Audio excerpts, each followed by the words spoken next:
Greetings, Patrick here, 8 Questions with. And yes, we are running a tad bit late, doing the Good Samaritan thing for a friend. Don't mind doing that. But it caused me to be a little late for our guest. Luckily for me, it's my good friend, Michael Cassie. And we're going to be talking about Michael's brand new movie, No Tears in Hell, as well as another show that he wrote for. Now, did you direct some of these episodes too of Second Chances? Yeah. I was actually fortunate to come in for seasons 2 and 3 and write and direct those 20 episodes. They're half-hour episodes, so it's 20 half-hour episodes. I definitely. Hey, Steve, how are you? Steve and Lucas boy, how are you? Glad you're here. Hey, Jerry, how are you? And he says hello to you, Michael. Um, yeah, so I caught a few episodes and I caught a familiar face in Second Chances. I saw Gabriella Westwood. Yeah, So yeah, that was really cool. I was like, okay, yeah. this is neat. Yeah, Um, you'll see another one from No Tears. Actually, there's two other No Tears actors, if you will. Audrey Neal comes in and has a really cool part, and who's the other one? Jake Marlowe, who plays. Gosh, I'm so bad with character names. This is terrible. Jake is also he's the one that's trying to find basically Alex's character and goes to the police in No Tears. So he plays a young uniform officer in Second Chances. I can't think of what his okay.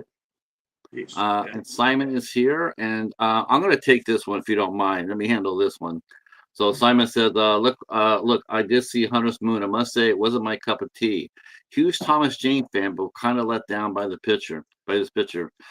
Okay, Simon, now I'm going to go ahead and address this because you might not have known this.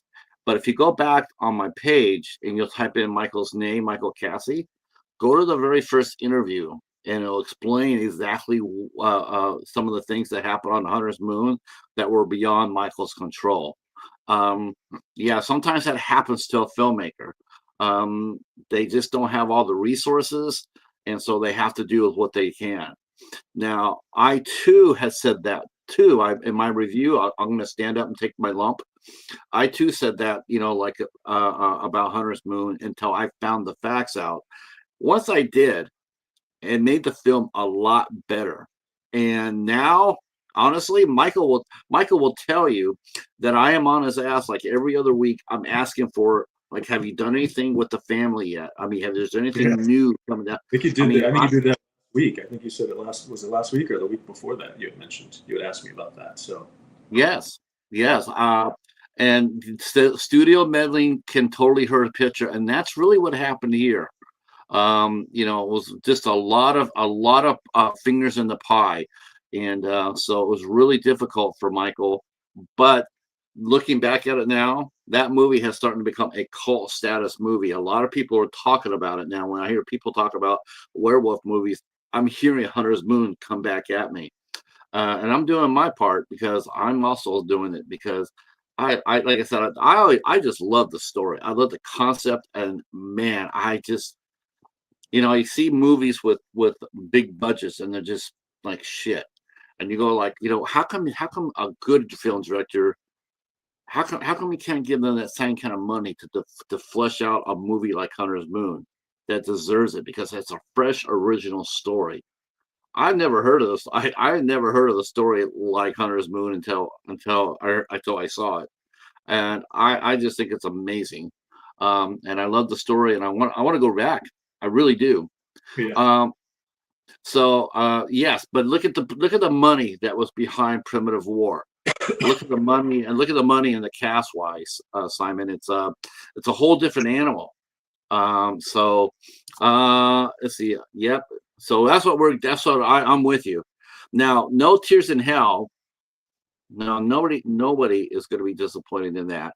If you call yourself a horror fan, if you call, like myself and everybody in the chat, pretty much, if you're a horror fan, you like horror.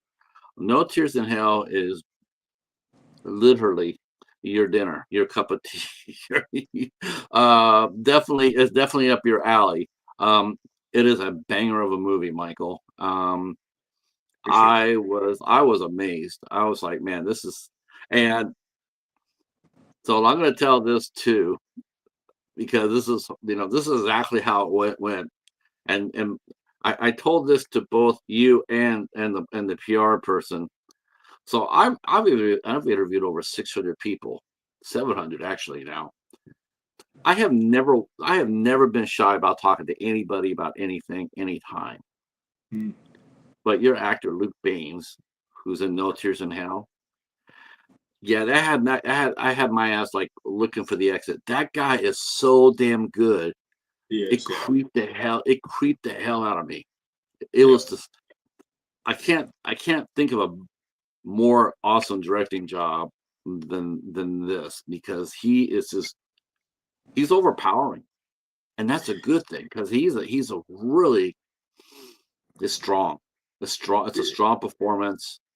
Um, yeah, He's also, I was he's impressed. also a really sweet human being too, which makes the performance that much more interesting. And there's actually he has I won't mention her by name, but it's like 2 in the morning where she's at now. But she's a huge Luke fan, and she was able to see the film, and she was like live messaging me as she was watching it, and she was just like mortified because I'm assuming she's like been a fan of Luke's from Shadowhunters and a few other things that he's done, but this is certainly something he's done horror before, of course, but like this is something completely different in terms of like how far he goes, and she's like, oh my god, thank god I know him as a person. This is still really hard to watch and so intense and stuff, and yeah, on set like it's just amazing because in between takes and at dinners and just at the hotel and just talking to him on the phone and had a Zoom.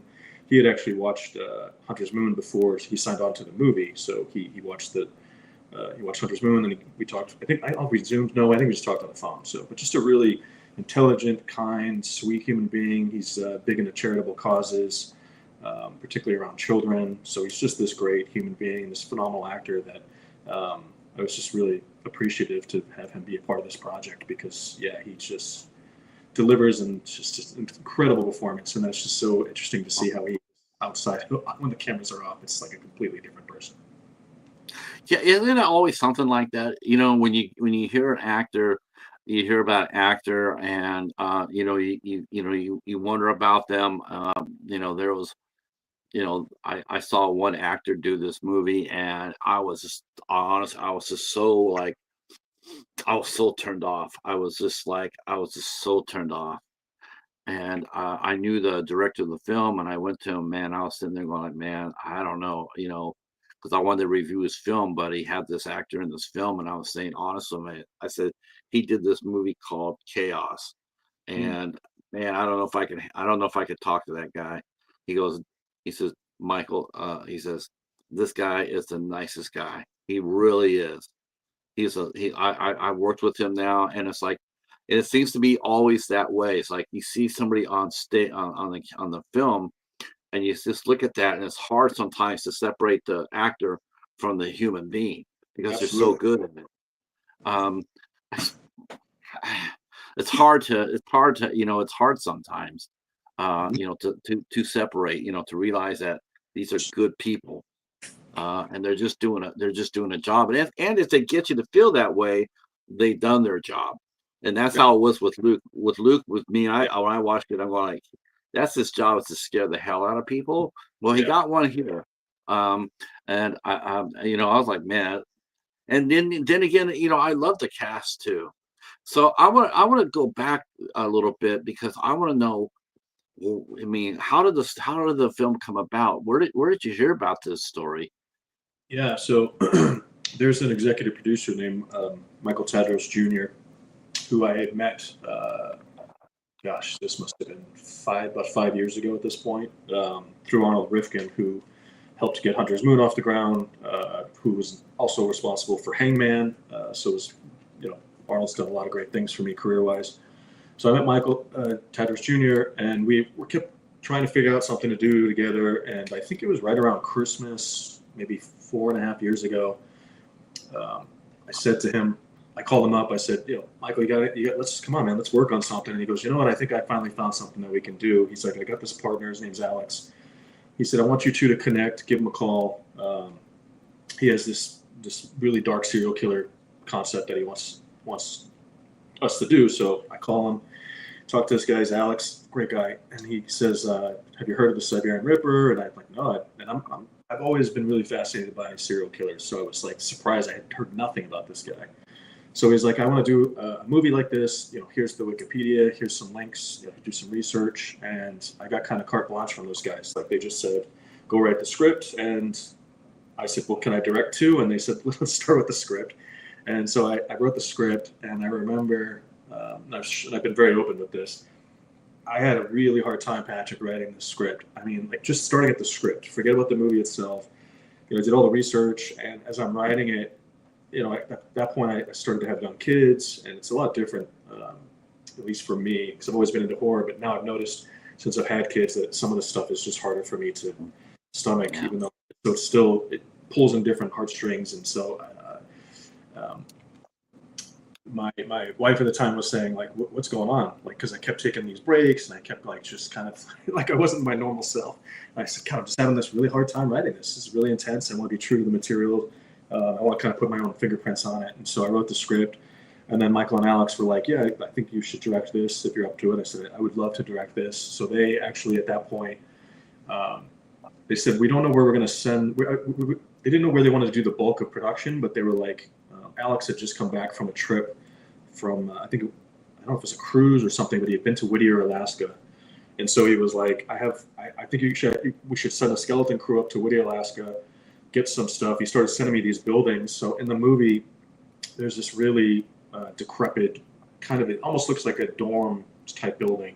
So when you go to Whittier, Alaska, there's only about 250 people live in the entire town. They live in this one huge building that looks like the one that we used as the exterior of Alex's apartment, but there's two of them. There's the abandoned one that we shot the exteriors of. We couldn't actually go inside of it. It was so run down, and you just couldn't get into it. And then there's the building that looked identical to it, but had obviously been kept up. And that's where all of the population in Whittier basically lives. It's like this big kind of farm style thing. And I doing some research, I guess it was like a military kind of place. And so all of the rooms in the building, when you go in, it's actually where we stayed too. You go into each floor has all these, that's why I keep saying dorm, because it's like a 1-bedroom apartment. And they all, hundreds of them onto this building. So we went there, we shot, we kept going back and forth. I kept going back with Michael and Alex saying, like, am I filming the movie here? Am I filming the exteriors here? Like, what am I doing here? And they were like, just get as much exterior stuff, and then we'll figure out about the actual production. So thankfully, I took Gev, my DP, and a few small, I think there was like 4 of us that went out there for about 4 or 5 days, and we just shot the drone stuff, and we shot exterior stuff, we shot that building, all the stuff with the mom on the bridge, with the snow and throwing drones over. Did Gwen actually go on outside? Did she walk? No. So at that point, Gwen we hadn't even cast at that point. I think they kept sending me a couple of options, and I think while we were out there, they said, we want to go with this woman, Gwen Van Dam. And I said, okay, great. Send me all, like, her picture, give me something. So we had a great tour guide out there, and I said to her, would you mind putting like this coat on and this hood and walking out? And it was like blizzard condition. All this snowy stuff is like 99% accurate. That was actually there. It wasn't VFX. So like we were in like these blizzard conditions, and I said, I need you to like walk across this bridge. We went to like this butcher shop in town, and we bought all these bones, and we put them in this bag. And so luckily she has like the height as Gwen and everything like that. And so I'd never even met Gwen at this point. So we film her at a couple different angles. We film the bones getting thrown in, and it dawns on me, it's like the middle of the night, and it's like there's nobody anywhere. And I said to the tour guide, I'm like, are we safe out here holding these bones like in the middle of like the wilderness? Right. She goes, well, I'm like, oh God. To this day, I don't think she was joking. So I'm like kind of looking at the woods, and I'm going, okay, like, all right, let's get the shot and get the heck out of here. So we had shot, there's a shot, I don't know if you remember, Patrick, but there's like, I think it's a fox running across this ice. That's actually real too. We just happened to be flying the drone over, and my DP Gev was like, oh, something's running across the ice. So I'm like, follow it. So there's a point when you're going over the drone, you can see the fox kind of look up like, what the hell is this? Like following me. So we got that. But in the script, I knew when I was writing it, there's an Australian film called Snowtown, based on the Snowtown murder. I don't know if you've seen it, but phenomenal movie. And so I was like heavily influenced when I was writing this, as well as directing it, based off of that film. So in the script, all of these, like, there's shots of like wildlife, wolves like tearing carcasses apart and birds flying and fish flopping and things like that. All of that was actually written into the script before we ever filmed. And obviously I'm not going into the Alaska wilderness to try and find wolves tearing carcasses apart. So I had put in the script, and I had said to Michael Tadros Jr. and Alex, like, budget. Bernard is the producer on the project. Said budget for stock footage for these, because these shots are very important. I'm not gonna be able to get these live, so let's make sure. And I'd gone through as I was writing. I went online. I was finding these stock footage, and for people that don't know, not to insult any viewers, but stock footage is basically like someone else has filmed it. You can purchase the usage, full usage, and then you have the rights to actually put those in your film. You pay a certain amount. Is that cheap to do? I mean, the stock footage has already been. No, it depends. Like, if like, let's say you and I are just doing like a passion project, and it's only going to go on, let's say, YouTube, and we're not going to make any money off of it. The bare minimum it's like let's say $80 for one of those, right? Because we're not making any money, but we have to buy the full extent of each footage, because it's gonna release, and we're gonna make money off of it. And obviously, someone took their time and their skill to go take that shot. So it's all credited. It all gets put in there. So yeah, we filmed the 5 days. I knew the stock footage was there. The other body double used is our skeleton crew. Sorry, I think there was 5 of us. Our second assistant camera, who was also kind of a genie at the same time. His name was Andrew. He was tall. We'd cast Luke at that point. I said, well, how tall is Luke? Looking at the crew that I had with me, and I'm like, Andrew, you're about the same height as Luke. Can you put this hood on, this coat, and walk into the store? So the store where Audrey and Tatiana are, where Luke finds them. The exterior of that store was Alaska. The interior was Alabama, which I'll get into in a second. So I said to Andrew, put this hood on. I want you to go look at this window, stand there for a second, then turn and walk away. Then I want you to go look at the window. Then I want you to walk in. So we filmed all that. We filmed like exterior. And then we also filmed, there's a part where Jake, who plays Simon, is running away from the killer and slips and falls. So he's running towards that store. So I said to Gev, I'm like, I know it's icy here. You got to run with the camera, brother, and you got to run, and you got to do like a kind of like you're falling, and then we'll film the other side of that when we film. So now, is this test footage, Michael, or is this you're actually before the movie officially starts filming? Are you filming this for the movie, or are you filming this to see how it would look? No, we're filming. We went there. We filmed there. Luckily, it was one of the things where I don't know how. That's why I always give credit to Gev, the DP. Because collectively between he and I, we were like, what can we get while we're here, and not be on vacation, because it's such a beautiful. I mean, we did do a tour, and we went and got Alaskan snow crab, and not gonna lie, sure. On our dime, but that was not paid for. But it was like, if I'm gonna be in Alaska, I want to get snow crab. So we did all that, but it was just kind of like I had mapped out the shots, and I was like, what can we get here? Because I had no idea. I kind of assumed we were going to go back to Alaska to do the rest of filming, or somewhere that was snowy. And then months had gone by later, and Michael called me, and he's like, yeah, you're going to Alabama. And it was like in the middle of summer. And I'm like, what do you mean? To film what? And he goes, No Tears Now. And I go, Mike, it takes place in the snow. And he goes, you'll figure it out. And I'm like, what are you talking about? So everything else outside of what I just described was in the middle of the summer in Alabama. And Sarah, who's our production designer, did a phenomenal job with her team. All of like inside of Luke's apartment, all that is a soundstage that she built out. And I had this is the first time I ever had the opportunity to do this. I was doing my shot list, and I was like saying like, this would be a really cool angle if I did this. So when I designed basically his apartment, I was like, Sarah, you can make it however you want. We'll talk about color palettes and stuff. But I was like, I need to be able to, if the table is here, I need to be able to rack focus from like Luke sitting here or mom sitting here to where the radiator is. So like make sure that that door has this kind of angle. And so we kind of designed the schematics, if you will. And so she built around that. And also all of the inside of his apartment is a soundstage.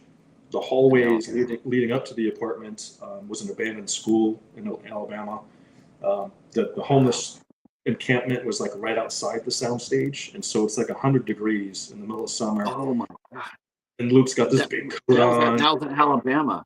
Yeah, and like, you know, so one note I got from Bernard, the producer, was like, "Why do your homeless guys have shorts on?" And I'm like, "Bernard, because we had a tight budget, and the homeless guys are my crew, and it's 100 degrees outside, so they're wearing shorts, and they were nice enough to be homeless people. So, pretty much every non-speaking background person that you see that's homeless in the homeless camp is some crew member."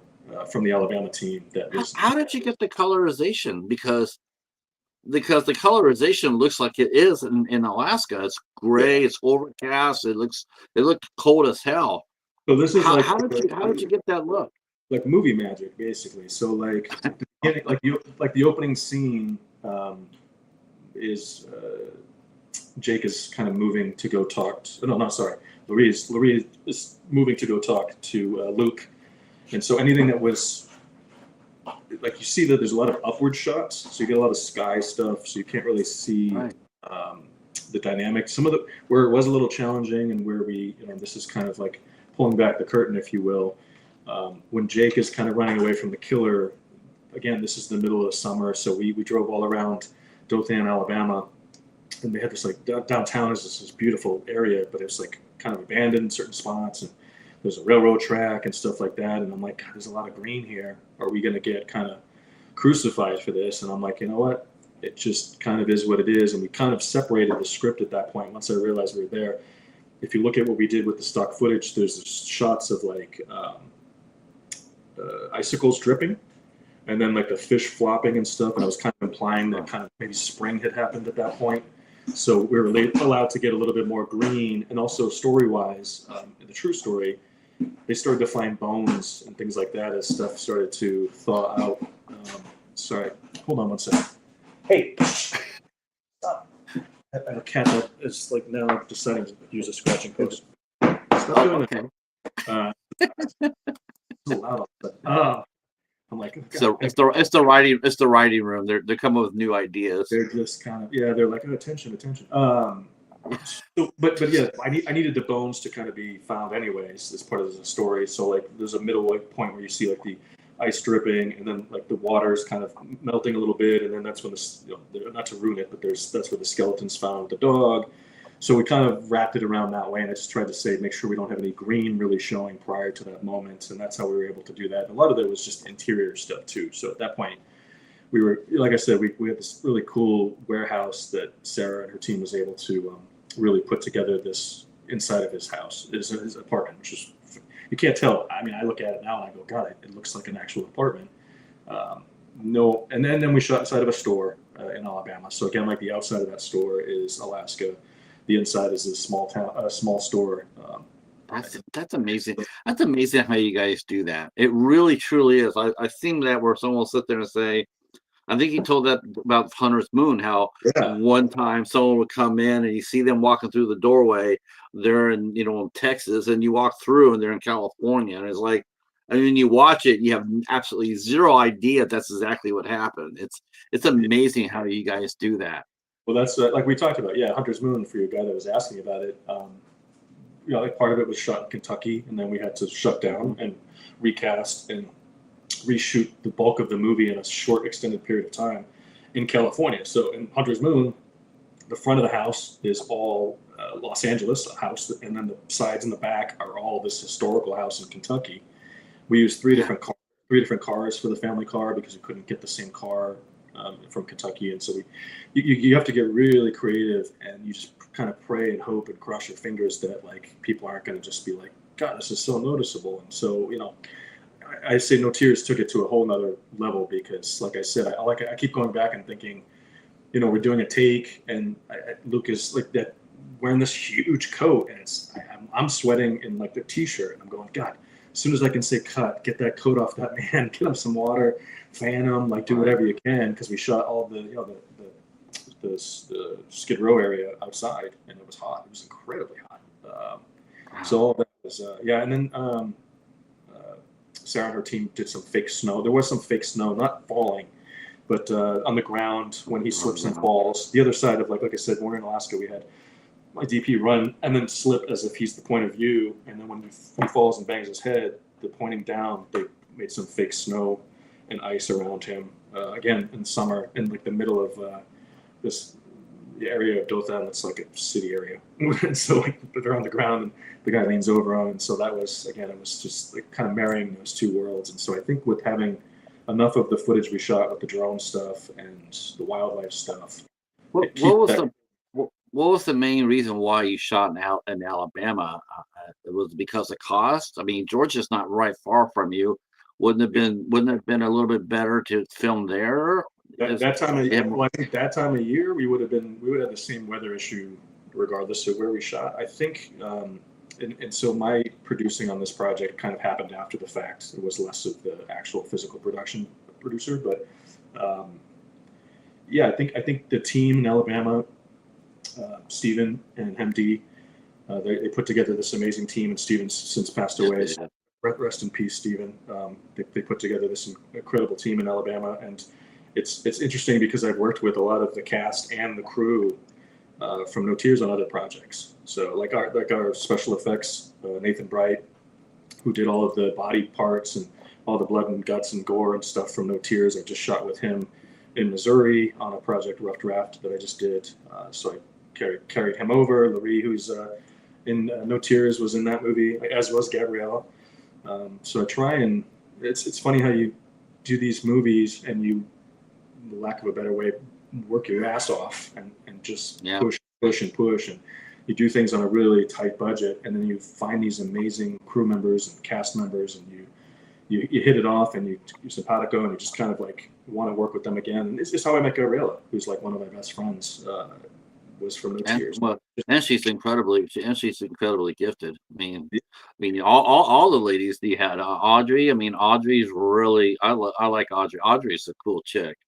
And then Tatiana as well. I mean, your cast is great.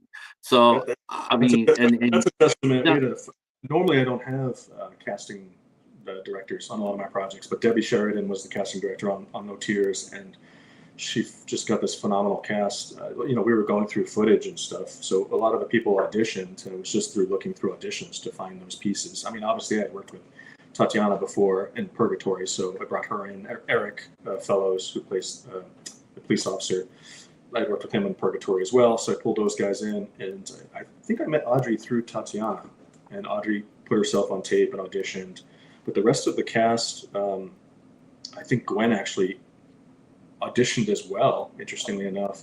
And so when we were looking for young Gwen, young mother, Kathy, who was a phenomenal actress, it was between Kathy and one other actress, and I've shared this with Kathy, so it's not anything she hasn't heard at this point, but we had two actresses that were equally talented, and I said to Debbie, okay, show them Gwen's audition, so that Gwen has a very, very specific speech mannerism patterns, and then have them redo their scene trying to mimic how Gwen kind of speaks, and then Kathy did it, and this other actress who I don't remember who she was, but Kathy nailed it, so much so, and Kathy might get mad at me for sharing this, but after Kathy started to see this film, she was like, oh my God, you dubbed my voiceover, you used Gwen and dubbed my voiceover, and she was upset and mad at me.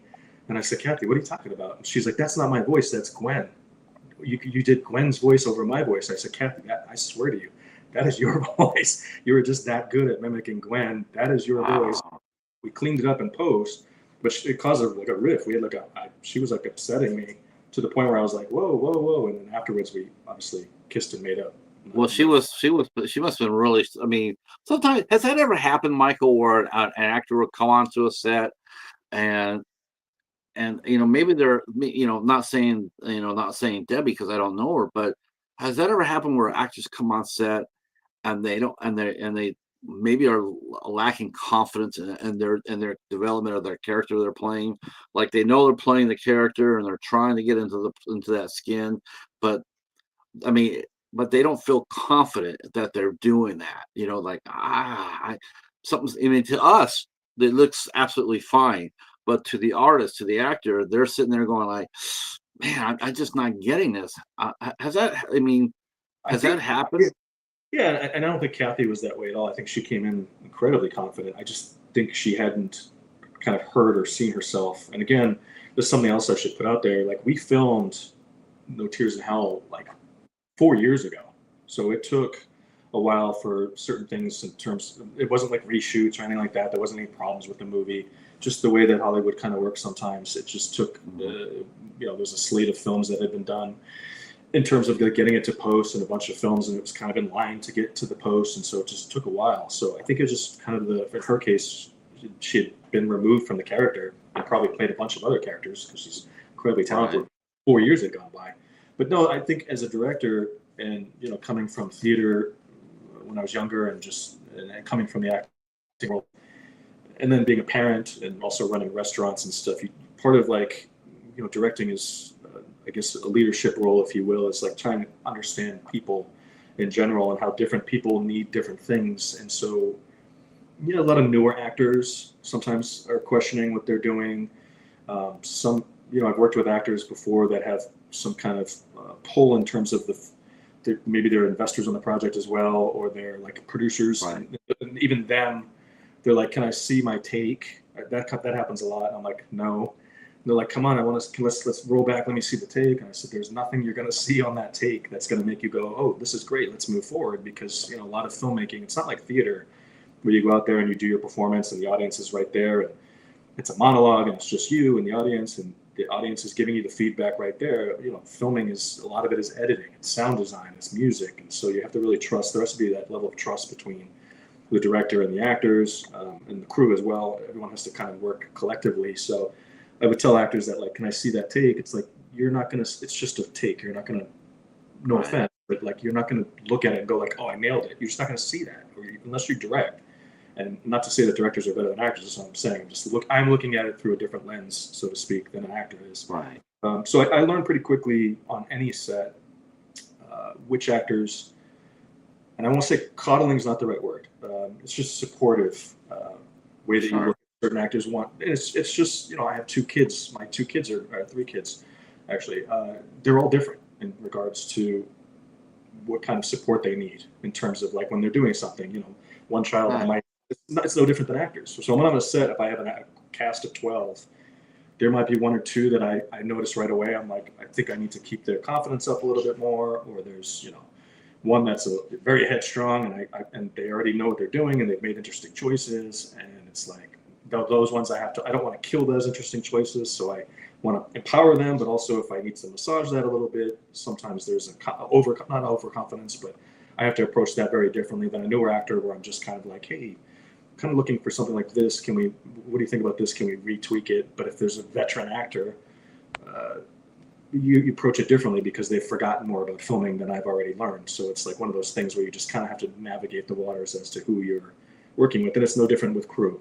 It's no different with in every level of filmmaking. It's just understanding who you're talking to. How do you get what you need from that person and vice versa, and how can it be a collaborative process? Because one thing I learned pretty quickly is I don't want to be a director that comes in and goes like, this is how we're going to do it, and this is how we're going to do it, and nobody says anything, and we just go forward. And I do work fast. Part of that is budget restraint, but also part of it is just the style I've come to love and actually use. So there's only so much time that can happen too. So that's the other part, is it's not like we have 3 months of rehearsals. There's none of that. So it's like you just kind of go, you talk through the project, and you go through and you go forward, and you're kind of learning. So these people are becoming the characters as the movie goes, if you will. And it's not shot in order either. So sometimes that's a challenge. Isn't shooting doesn't shooting digital though, does that make it easier for you to shoot quickly? Because Yeah. before with film it's just like holy shit. But with digital, you can get in there. But do you find yourself doing more takes sometimes now with digital cameras? Like, okay, like maybe I'll allow myself. I know that Clint Eastwood, I think his is two. He That's allows like he allows two takes. But I mean, let's say you want three or four. I mean, that allows you the freedom to do that.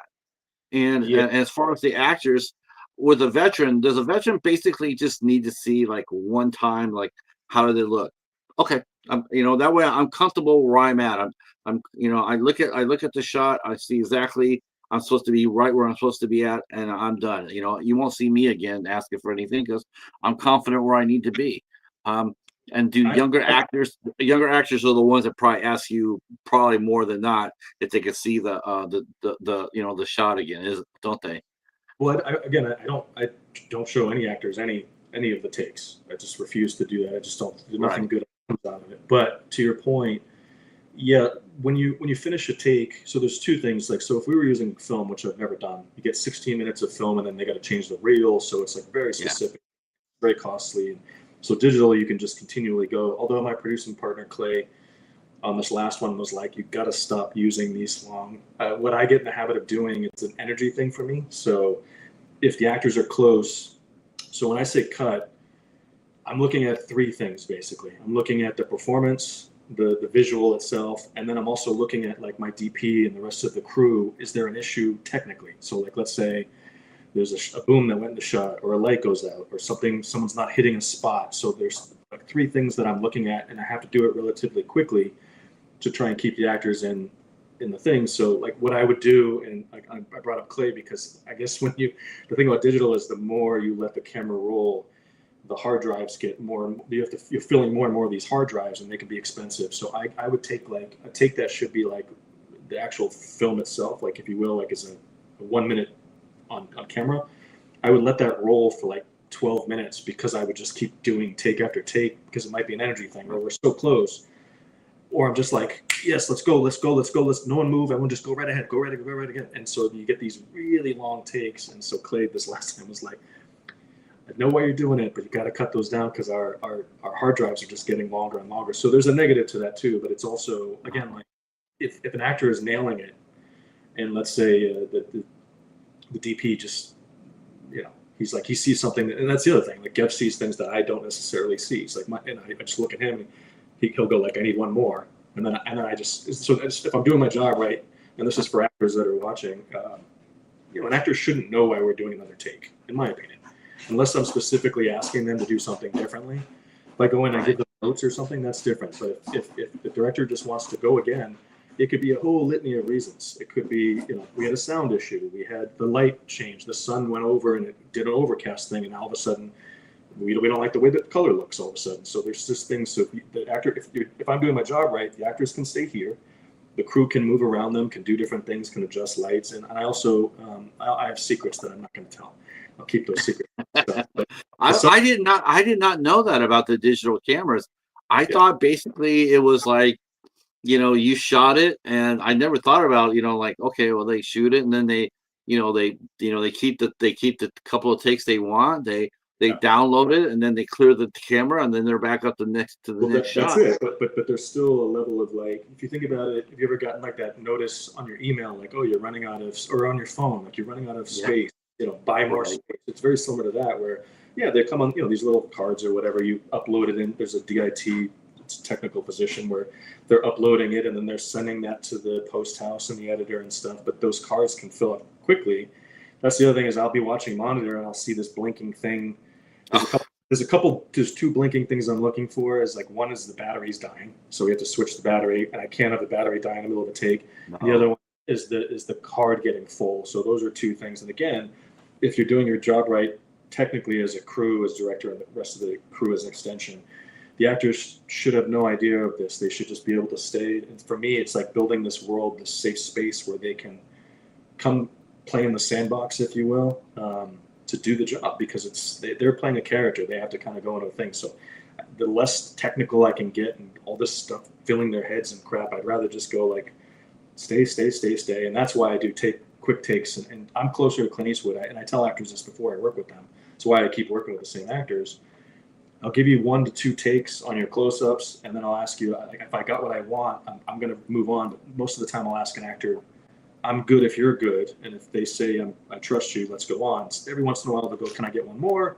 Cool, then we do that. But those are close-up stuff and like wide shots and things like that. I'm very open with actors that I'm not going to do 6, 7 takes of a wide shot unless there's action involved. If there's like a fight choreographed scene, then that's different. Clearly, we have to. I was gonna say too. There's probably another like where you're gonna slow it down. A fight scene you're gonna slow it down, and I'm also thinking too that you're probably gonna slow it down for for the nudity scenes because Yeah, so this one I was. you have to slow way down for that, don't you?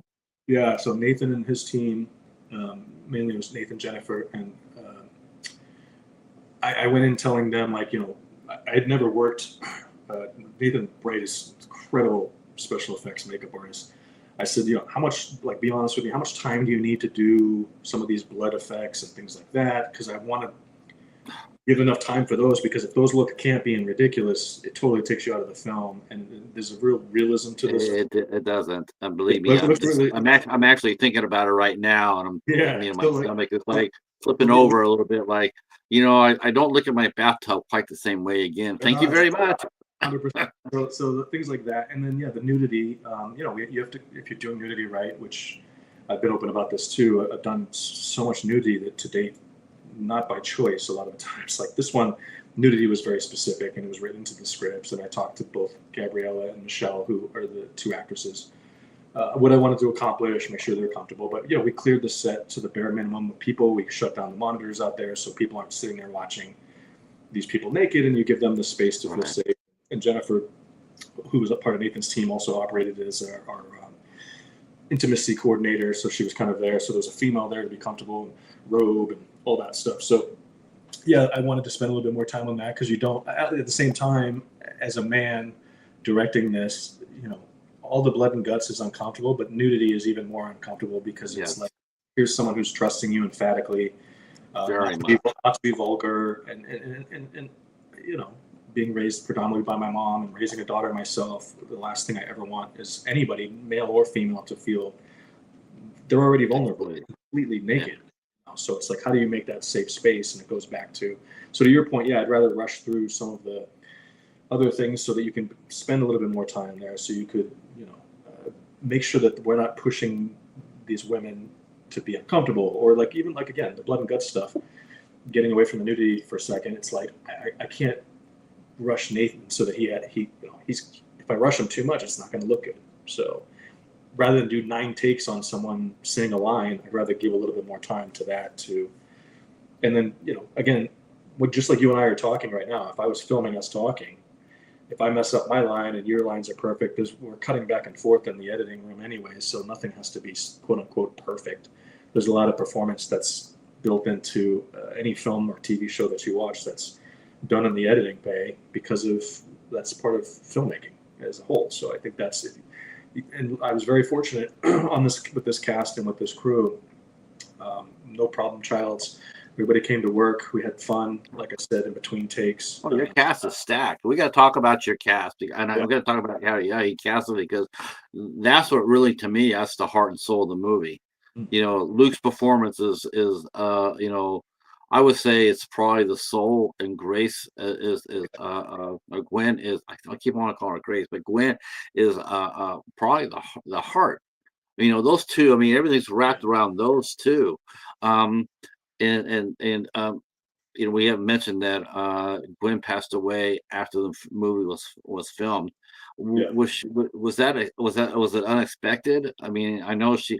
And how did you cast her? And I'm just so surprised she came up. I mean, it's the last thing you think of someone her age walking up to it. What do you want me to do? What part? What you want me to play? You want me basically play a cannibal? Yeah. Oh, okay.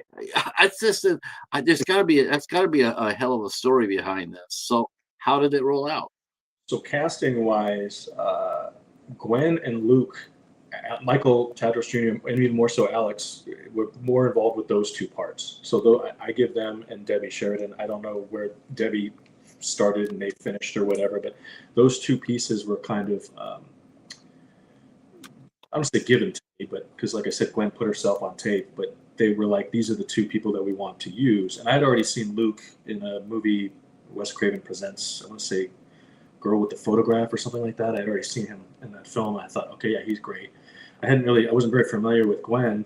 Um, and I'll be honest, I think on the script, the mother part was significantly younger. But I didn't know this, but when we filmed with Gwen, she was 92 years old. 92. I thought oh God, 92. she was not as old as June Squibb. Yeah, so 92, and there's a couple of like interesting tidbits that I'll share. There's a couple of funny stories.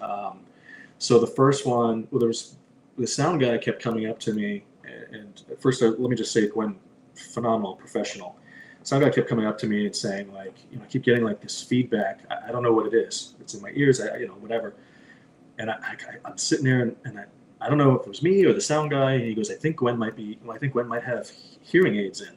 Can we ask Gwen if she has hearing aids? And I went to Gwen and I said, I don't want to put you on the spot, Gwen, but are you wearing hearing aids? And she said, yes. Is it messing up your audio? And I said, yeah. And she goes, okay, yeah, no, I'm used to this. She goes, I'll take them off during the take, but I'm just letting you know, I'm not gonna be able to hear stuff when I take them off. So if you need to come give me notes, I either have to turn them back on or I have to be able to read your lips. And I said, oh wow, okay. So talk about a trooper. She was that dependent on it. And so she shut them off. Sure enough, in between takes, I had to make sure she could see me, and then sometimes she could turn it back on or whatever. So that was one story in terms of like her level of professionalism, because she didn't miss a beat. I think she must have been maybe used to it at that point or whatever, because she knew exactly what I was asking about. The other one was the first time we have her in front of the bathtub doing her thing. Right, I don't know if it was in the middle of the take or right before a take, she turns to the camera and she goes, well, got to say, in all of my careers, this is the first time I've ever done something like this. And then turns back around and goes to and everyone started laughing. Like total deadpan, completely serious, but the comic timing was like brilliant. And then there was a story that Luke had shared with me that he and her were having kind of in private, and I don't think this is an invasion of privacy by any stretch, but like she leans over to him and says to him at some point, like, hey, have you told anybody like that you're doing this film, like what this film's about yet? Like, your like friends and family know about this? And Luke was like, yeah, I'm a little hesitant. And she goes, me too. Like my sister was asking me what I was filming, or my sister or cousin or somebody, and I was like, I didn't know what to tell her. So little cute things like that. Like she was just such a sweet individual. But she came to work, and I didn't realize that she was 92 until she had passed. I think she passed either November or December of this last year. And I talked to her briefly right before that to do some of the ADR audio work for her dialogue. And I talked to her rep, and so even then she was like, I'm really excited about this film, and I hope you got everything you needed. And I said, Gwen, she never got to see the film. I'm really bummed out about that. But I said, Gwen, you're phenomenal in this film, and I really appreciate everything. So she did her ADR work. She did all the her audio loop that she had to do, and at that point she's 95, almost 96 years old. Went into her where her reps were, and they helped her out doing it and stuff like that. But it was then I learned that she passed away, and I didn't even realize until recently, because at the end of the film, I put in remembrance of Stephen, who was one of our line producers in Alabama, who put together the team there. But Gwen had passed after the film had been completely put together, so I wasn't able to put any remembrance of her, unfortunately. So, but yeah, that's those are some stories that I remember of Gwen. Just coming to set and just. It was so unique. It was so unique. When you told me how old she was, I was thinking, like I like 99.9% of the women Gwen's age would have been doing Hallmark, would have been doing sitcoms, and or here not, you or are. not working. I mean, at 92, well, there's a lot of actors, men or women, that are working. I mean, that's. I was just so blown away, and I'm just sitting there watching her, and her and Luke had great chemistry together. They really did. I mean, and then the only thing I was wondering about was the scene where she's going outside to get rid of certain items, and I was just wondering, that cannot be her doing that. That was the body double, thankfully. Yeah, no, I posted a scene earlier today, or maybe it was last night, where Luke says to her, "We might have a problem," and her performance in that scene is like, she looks at him, She wipes her mouth, she thinks, and then she just looks at him in complete control and says, "Then take care of it." But she does like these. There's like 4 beats that she does in the course of maybe 1.5 seconds that are so subtle and so. I don't think I even realized it while we were filming it. I'm like, this woman has come to work and she put in these little nuances that are just so great, so great. Even like the looking out the window at the end, she came prepared. She has some great stuff. I tell you the one word that when I hear it now, it sort of like gives me that sort of the heebie-jeebies.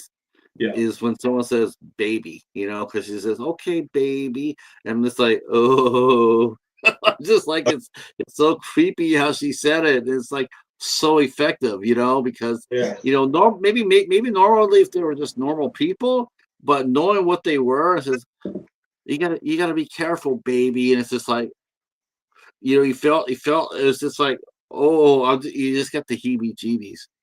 Great yeah. performance. I mean, great performance. I mean, it's just absolutely tremendous. And Yeah. now Luke, was Luke? I mean, how much of the casting? I know there are some actors that you put in, Gabriella, Audrey, and Tatiana. Were you in charge of the entire casting process? So that was you behind casting Gwen. No, I mean honestly, like I said, Alex and Michael, particularly Alex, and I think in collaboration with Debbie Sheridan, the casting director, they kind of picked out because this was Alex's baby, not to use the word baby again, but this was Alex's idea. It's the story by Chris. So, like I said, those 2 pieces I was less involved with. The rest, Debbie, had a bunch of actors put themselves on tape. And then her and I collectively went through it, and I didn't put Gabrielle in. I didn't even know Gabrielle at that time, so just kind of looking at auditions, putting the pieces together. The only people that I knew prior to filming that I had a direct hand in, obviously, was Tatiana. Right. By extension, Audrey, who I hadn't met, but Tatiana knew her. So Audrey auditioned as well. Tatiana, no, I don't think I had Tatiana audition, and then Eric, I didn't have Eric audition. So I had those 2 plus Audrey. And then everybody else we picked through audition. You hadn't met Gabriella yet. You guys weren't friends yet. Yeah. I didn't know her. She posted on social media, if anyone has a chance to look it up, her audition versus the actual scene, which is really cool. Because I've been kind of doing that too, where I've been putting the screenplay of a scene opposite the finished product of the scene. I think that's kind of cool to see that. But Gabriella put her audition tape versus the scene as it was filmed. Because the scene that was the audition. So when Debbie and I were putting the cast together, Debbie was like, "Well, send me scenes that you want these actors to put themselves on tape." And so I think Gabriella's part was where she's asking for socks. It was that scene with her and Luke. Yes. I didn't talk to her about this, but I recognized the voice opposite her who was reading with her as another actress that I got to work with through on Second Chances through Gabriella. So I recognized someone else's voice. It's just funny how all these things work out that way. Wow. Yeah. Now, of course, now you guys got to know each other, because I told her this, you and I were talking about this I don't know what it is. It's just me, I guess, how I'm wired, but it's like, I mean, now if you look at it now, it's like when I saw the scene, because she did that scene, I'm thinking to myself, you guys were friends back there, and you're super protective, like, okay, like, we're gonna do this right. I'm gonna make sure. And then I was just thinking about that and going like, yeah, this is a really, it's a really important scene in the movie. But like I told her too, I think I told you as well. It's like once I get to know somebody like that, like, I talk to Gabriella a lot and whatnot. Now I can't go back. I can't look at that scene because she's my friend. Part of the love. Yeah, does that ever happen to directors where you shoot a certain scene with an actor you really like maybe have them killed off or whatnot, and then you see the movie? Can you watch that with a I guess you could watch it with your director's eye versus like a fan eye? Have you ever avoided certain scenes with your friends in them? Not so much avoiding, but this one, like a continuation of what I was saying about the screenwriting process, was like while we were filming, and I'm not sure how I came up with this, but I told the most of the crew ahead of time.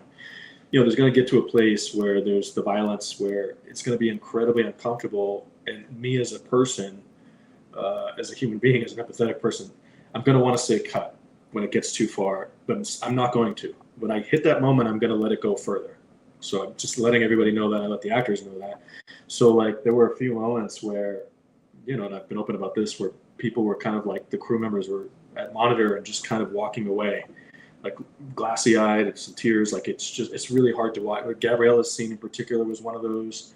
The scene with Audrey was certainly one of those. And there was a moment, I don't remember which one of those, I can't, it was one of those two probably, where I had to actually excuse myself too after the take. I had to go to the restroom and just like, I'm like, had to kind of remind myself like, this is just a movie, but there's also this weight of like, Yes. I took creative liberties. Obviously I wasn't in the room, and God forbid that this ever actually really happened. So like, how things happened, those are creative liberties. I wrote those into the script. I wasn't there for those, tragically, the actual victims that this man killed in real life. But there is that weight of this, like, we're making this movie. It is a dramatization to some level, but I did try and keep as much of the true story as I could.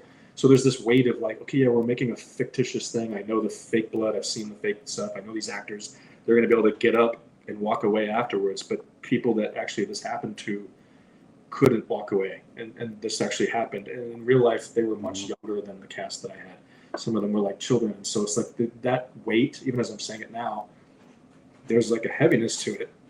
Yes. Hard to walk away from that, and to be there and be present with that. And so, but in order to do the film the right way, and to not have it be exploitive, which is certainly what I wasn't trying to do, you're aware of this, and I think the cast and the crew are aware of this, and it was really hard to do. So letting it go, letting those graphic scenes go longer than like a lot of the reviews are saying this too. Like right when you think okay enough, it just you stay there longer. It keeps you there longer, and it was done intentionally because I want people to feel that. I want people to feel that uncomfortableness, because that's kind of that fly on the wall of like this really happened, and this is we're not watching this. This shouldn't be comfortable. I don't think this is a film where people are going to be celebrating and going like, yeah, this is a good time. This isn't that kind of film. It's not a comedy. It's not something that's funny. It's based around a true story, and these are horrific things. And for whatever It's reason, extreme horror. It really, that's how I tell it. It's extreme horror. It's like, and there's a lot of, I mean, I know a lot of people who will watch this movie and they'll like it because of that aspect of it. I mean, there really are. There's a lot of people who like like it, an extra second or two on the scene. But yeah, you're right. I think that's what really makes it more powerful, is the fact that it is based off a true story. I mean, if it's just been, like you watch somebody like, Friday the 13th or Freddy Krueger, there's a lot of violence in there. There's a lot of kills in there, and a lot of, victims in pain and whatnot. But it's just fantasy. It's just okay. I see that as fantasy. But then you come back to a movie like this and you realize that, hey, this is based on somebody's, this is what they did. And it's just like, that's what gives you the heebie-jeebies. That's why the Dahmer miniseries, that's why it became a water cooler topic, because that guy existed. And he did these things. yeah, This isn't make up. You're not living in a fantasy world anymore. This is for real. yeah. And it's like, there's a scene in and I don't know where comes from. I have to ask you this question. This is one of the questions I wanted to ask you, but where okay, I can watch anything. I mean, I guess pretty much watch anything.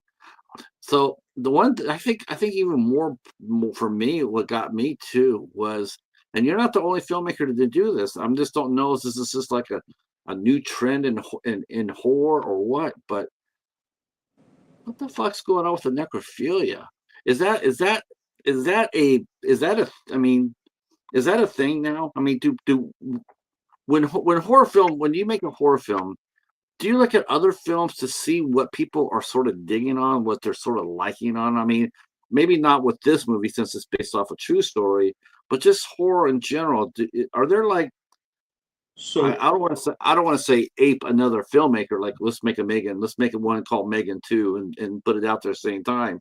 Um, I'm just saying, like, what are fanboys saying on bulletin boards and and groups and stuff like That was one of the creative liberties, because trying to do research on this guy, there were certain things that I was able to find. There were certain pieces that were missing, so I had to kind of fill in the pieces. And one of the things that kept coming up, was he wasn't. I wasn't there. Maybe there was necrophilia, but he was clear he was raping all of these people. So he was raping them while they were chained up, while they were there. And I said to myself early on in this process, I said, there's already enough horrific stuff in the script. I don't want to write a movie and then direct it and then subjugate people to sit through these like horrendous rape scenes where, for whatever reason, I know that sounds crazy. Like necrophilia is okay, rape is not. I get it, but like there's a stillness to the necrophilia. It's like I feel like the way we shot it, there's a stylization to it. If I had someone screaming and yelling, and then there's this, sexualization to it, and on top of the graphic violence, it just became so overwhelming to me that from the script stage, I flat out said, I'm just changing this. I have to show that there is a sexual element to it, particularly because one of the things that kept coming up in what limited research I was able to find was that, the mom character, the mom in real life and him had shared a bed until he was 12 years old. So there was I was like, there is some kind of thing. And off the top of my head, the dad character, there wasn't a whole lot in there with the dad, but one of the things that I think happens a lot in these serial killer stuff is like I wanted to unpack like that dynamic of like, is a killer born a killer or made into a killer by environmental aspects, or is it a little bit of both, or is it a DNA thing? And so I think backing up and doing some of those flashback scenes and kind of giving Luke somewhat of a three-dimensional character instead of a caricature to play, I think was important. But the necrophilia was not something that I was like, yeah, let's go do it. I'm excited to do it. But it was like the alternative, completely lose the sexualization, which I felt like wasn't right, or having these horrible women, screaming and then trying to film that. And I was just like, you know what? I've filmed sex scenes before that weren't rape, and it's hard enough to try and maneuver those, especially at the pace we were going. And I knew, this is definitely a lower budget movie. We don't have a big studio backing. This isn't millions of dollars by any stretch. So it's like, I don't have the time to do it, and talking about doing it the right way. Having Michelle be already dead, having Luke do his thing, having the deed somewhat off camera, and then washing our hands of it, so to speak, with the towel. And that was Luke's idea, I think, to wipe himself in the sweat and stuff like that. It gets the ick aspect of it and the sexual aspect of it without us having to have this. I didn't get that at all. I'll be honest with you. I did not get the sexualization of that. I didn't. It wasn't like I didn't see it as that. I just saw it as like, holy shit. I mean, but it's not the first movie I've seen it before, and it shocked the shit out of me is when, like when you approached Luke with that scene. Or I guess when he came up to it, did he have any reservations about doing that scene?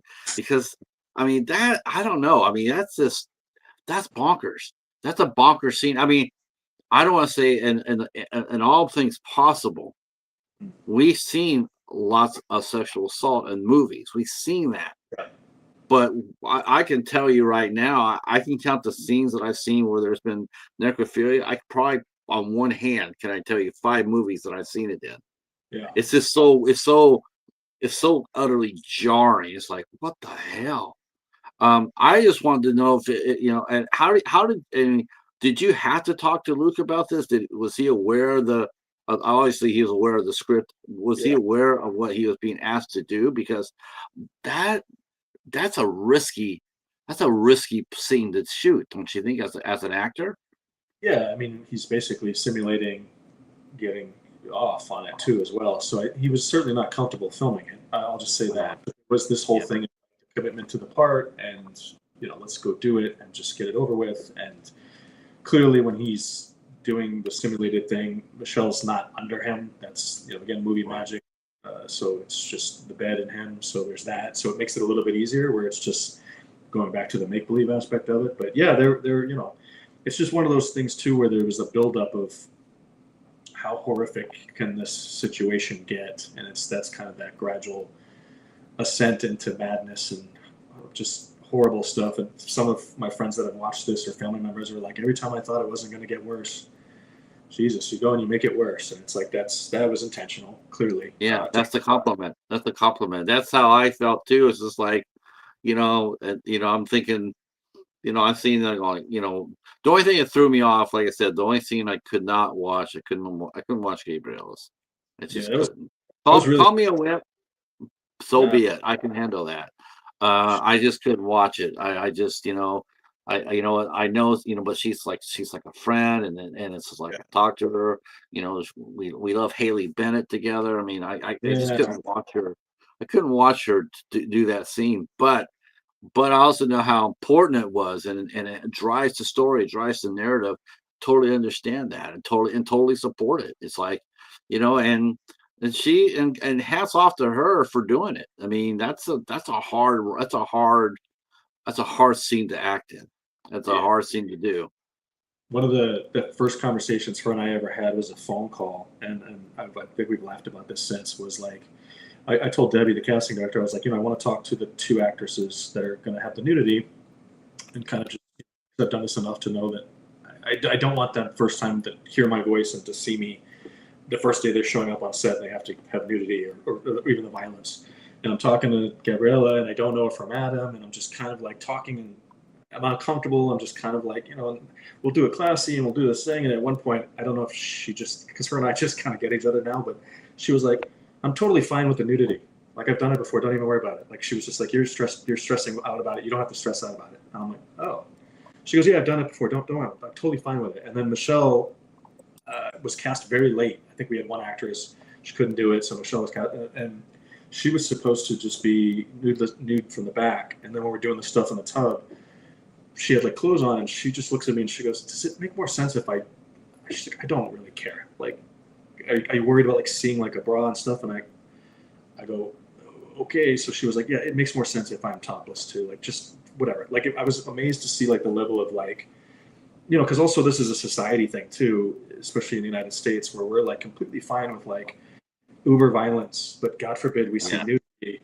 It's like, I think there was a South Park episode about this too, and like the whole nipple slip of the Super Bowl, the hypocrisy around this is like, we can show violence and someone's head exploding and all that stuff, but if we see a topless woman, we're all like, oh my God, no. Yeah. It's just so ridiculous, because we all come from women. Most of us have been breastfed. It's like, it's only sexual because we've made it that way, but it's like, obviously this is a whole other animal because there's violence and it's a serial killer involved. So we're not talking about someone walking around on a nude beach. We're talking about violence tied in with nudity. But yeah, I was surprised at both actresses, the level of commitment, but it's also, I credit the crew with this as well, and building a safe space. And that's the same thing with Luke and Gwen and everybody else involved. If you were able to build a safe space where people can just come to work, they can have fun, they can feel safe, they can do their thing, they can go to these difficult places, and then when you say cut, you know that they're okay. That's an accomplishment, I think, as a filmmaker, in terms of like putting together the right team. And I was very fortunate across the board from everybody involved on this project to just have consummate professionals who came to work and just made it work, and from the cast to the crew to everybody, just the post-production, the executive producers, everybody across the board. I think it really shows in the finished film. It's something I'm really proud of. I think this movie is going to find its audience for sure. It might take a little bit. I remember last year with The Coffee Table, which is... You mentioned that, yeah. Have you watched that movie yet? No, you told me to, and it's on my list. I'm just, I have to put the disclaimer out there too, especially since you're a father. Just be aware of what you're watching. I mean, as a father, it might upset you. Just want to throw that out there. I put disclaimers out every time that movie is so, it's very much like No Tears in Hell. It's like, it's a rough movie. I mean, it's not for everybody. But by God, if it isn't going to be one of the top films you see of the year, I mean, No Tears in Hell is definitely. Yeah. No Tears in Hell is definitely going to be in my top 5. Wow. I was like surfing. I was looking online last night, and I found someone who stumbled upon No Tears, who does a podcast and review. And he hadn't been sent a screen or anything like that. And he really was like blown away by it. So I reached out to him today. So it's starting to kind of get that word of mouth, because it's not a hard film. SNR Films is who's distributed it. Gatto and Jordan, their distribution company, and it's those guys. It's a challenge because it's not a film, whether it's domestic or international, where and Gabriella's talked about this with me too. It's like even asking friends and family, hey, check out this thing that we're really proud of, but it's gonna be a hard. Yeah. I had an aunt that watched it. I had one aunt that is big into horror. I was like, oh, she'll love this. And I had another aunt that I was like, maybe sit this one out. And I was surprised the sit this one out one had watched it too, and was like, whoa, like what did I just watch? She was complimentary, but I just couldn't even imagine her sitting there watching this. And it's like, but it's important. I mean, anybody who's watching this that goes and watches it, if you rent it or buy it on Amazon, please go on Amazon, leave a review. Because that's how Amazon's algorithms and stuff like that. That's how these smaller films get to when you watch a film on Amazon Prime, it'll say viewers who like this will also like this. This is how you get your films into these other little algorithm spots where someone can discover No Tears in Hell if they've watched XYZ film. So the more viewers watching it is one thing on any platform that's available to rent or buy, but getting the reviews out there, posting about it on social media, all of those things that get it out there helps move the needle in terms of these small independent films. And it's frustrating because of the content.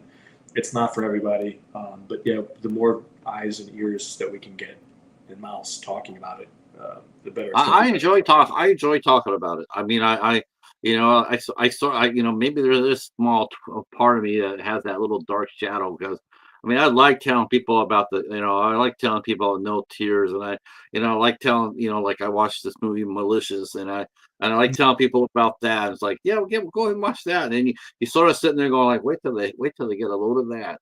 And then, then they come back and they says, well, I did tell you, you can't be upset about what you watched. You got to love it. It's a good movie. It's a strong movie. But that's not the only thing we're going to be talking about today too, because you wrote and directed a half-hour soap opera, action soap opera, I should say, called Second Chances. Now, I don't think we've ever talked about Second Chances. No, I don't think. No, these executive producers, Vlag and Bagrat, these two brothers from Armenia, they did a show called Nova Vita that I worked on maybe 6-7 years ago at this point, where I was brought in. That was a 10-episode TV show. It's got some recognizable actors in it, like Titus Welliver's in it. He's great. Stephen Baldwin. There's a bunch of actors that if you recognize, it's on Amazon Prime, I believe. Freebie, which I think is through Amazon Prime. But I was brought in to kind of do a polish on all 10 episodes of the script. Went in there, and then they were like, "Can you stay on set to kind of script supervise?" And I was like, "I don't script supervise." And they said, well, "Let me rephrase that. We kind of, because we're block shooting 10-episode, hour-long episodes, we need someone who is very dialed in, that can work with the director and work with the actors and kind of say okay, this is episode." Because we might shoot a scene from episode 1, and then later in the day shoot a scene from episode 9 with the same actor, and just kind of saying okay, this is what happened in between, because I had just worked on the script. I was more dialed in than anybody else on set in regards to the chronological areas of how it worked. So I was on set helping out with that, and I think they got they were looking to speed up production, or just they were looking at cost or something, and they said, "Do you direct?" I said, "Yeah." And I think Hunter's Moon at that point. So for Nova Vita, they had me. They were like, "We want you to go do second unit," and this is a true story. So I go, "Yeah, no problem." And so second unit is traditionally, it's like drone stuff, or stock, driving car shots, and just little pieces, little action segments that, especially in TV, never has the main cast. It might have a secondary thing. But I get the call sheet the next day, first day I'm supposed to direct.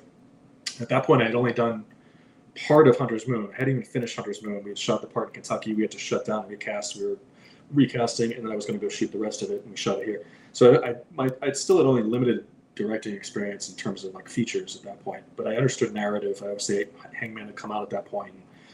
Obviously, I understand how to tell a story, but I get the call sheet, and there's all these main actors on it, and I'm like, what the hell is this?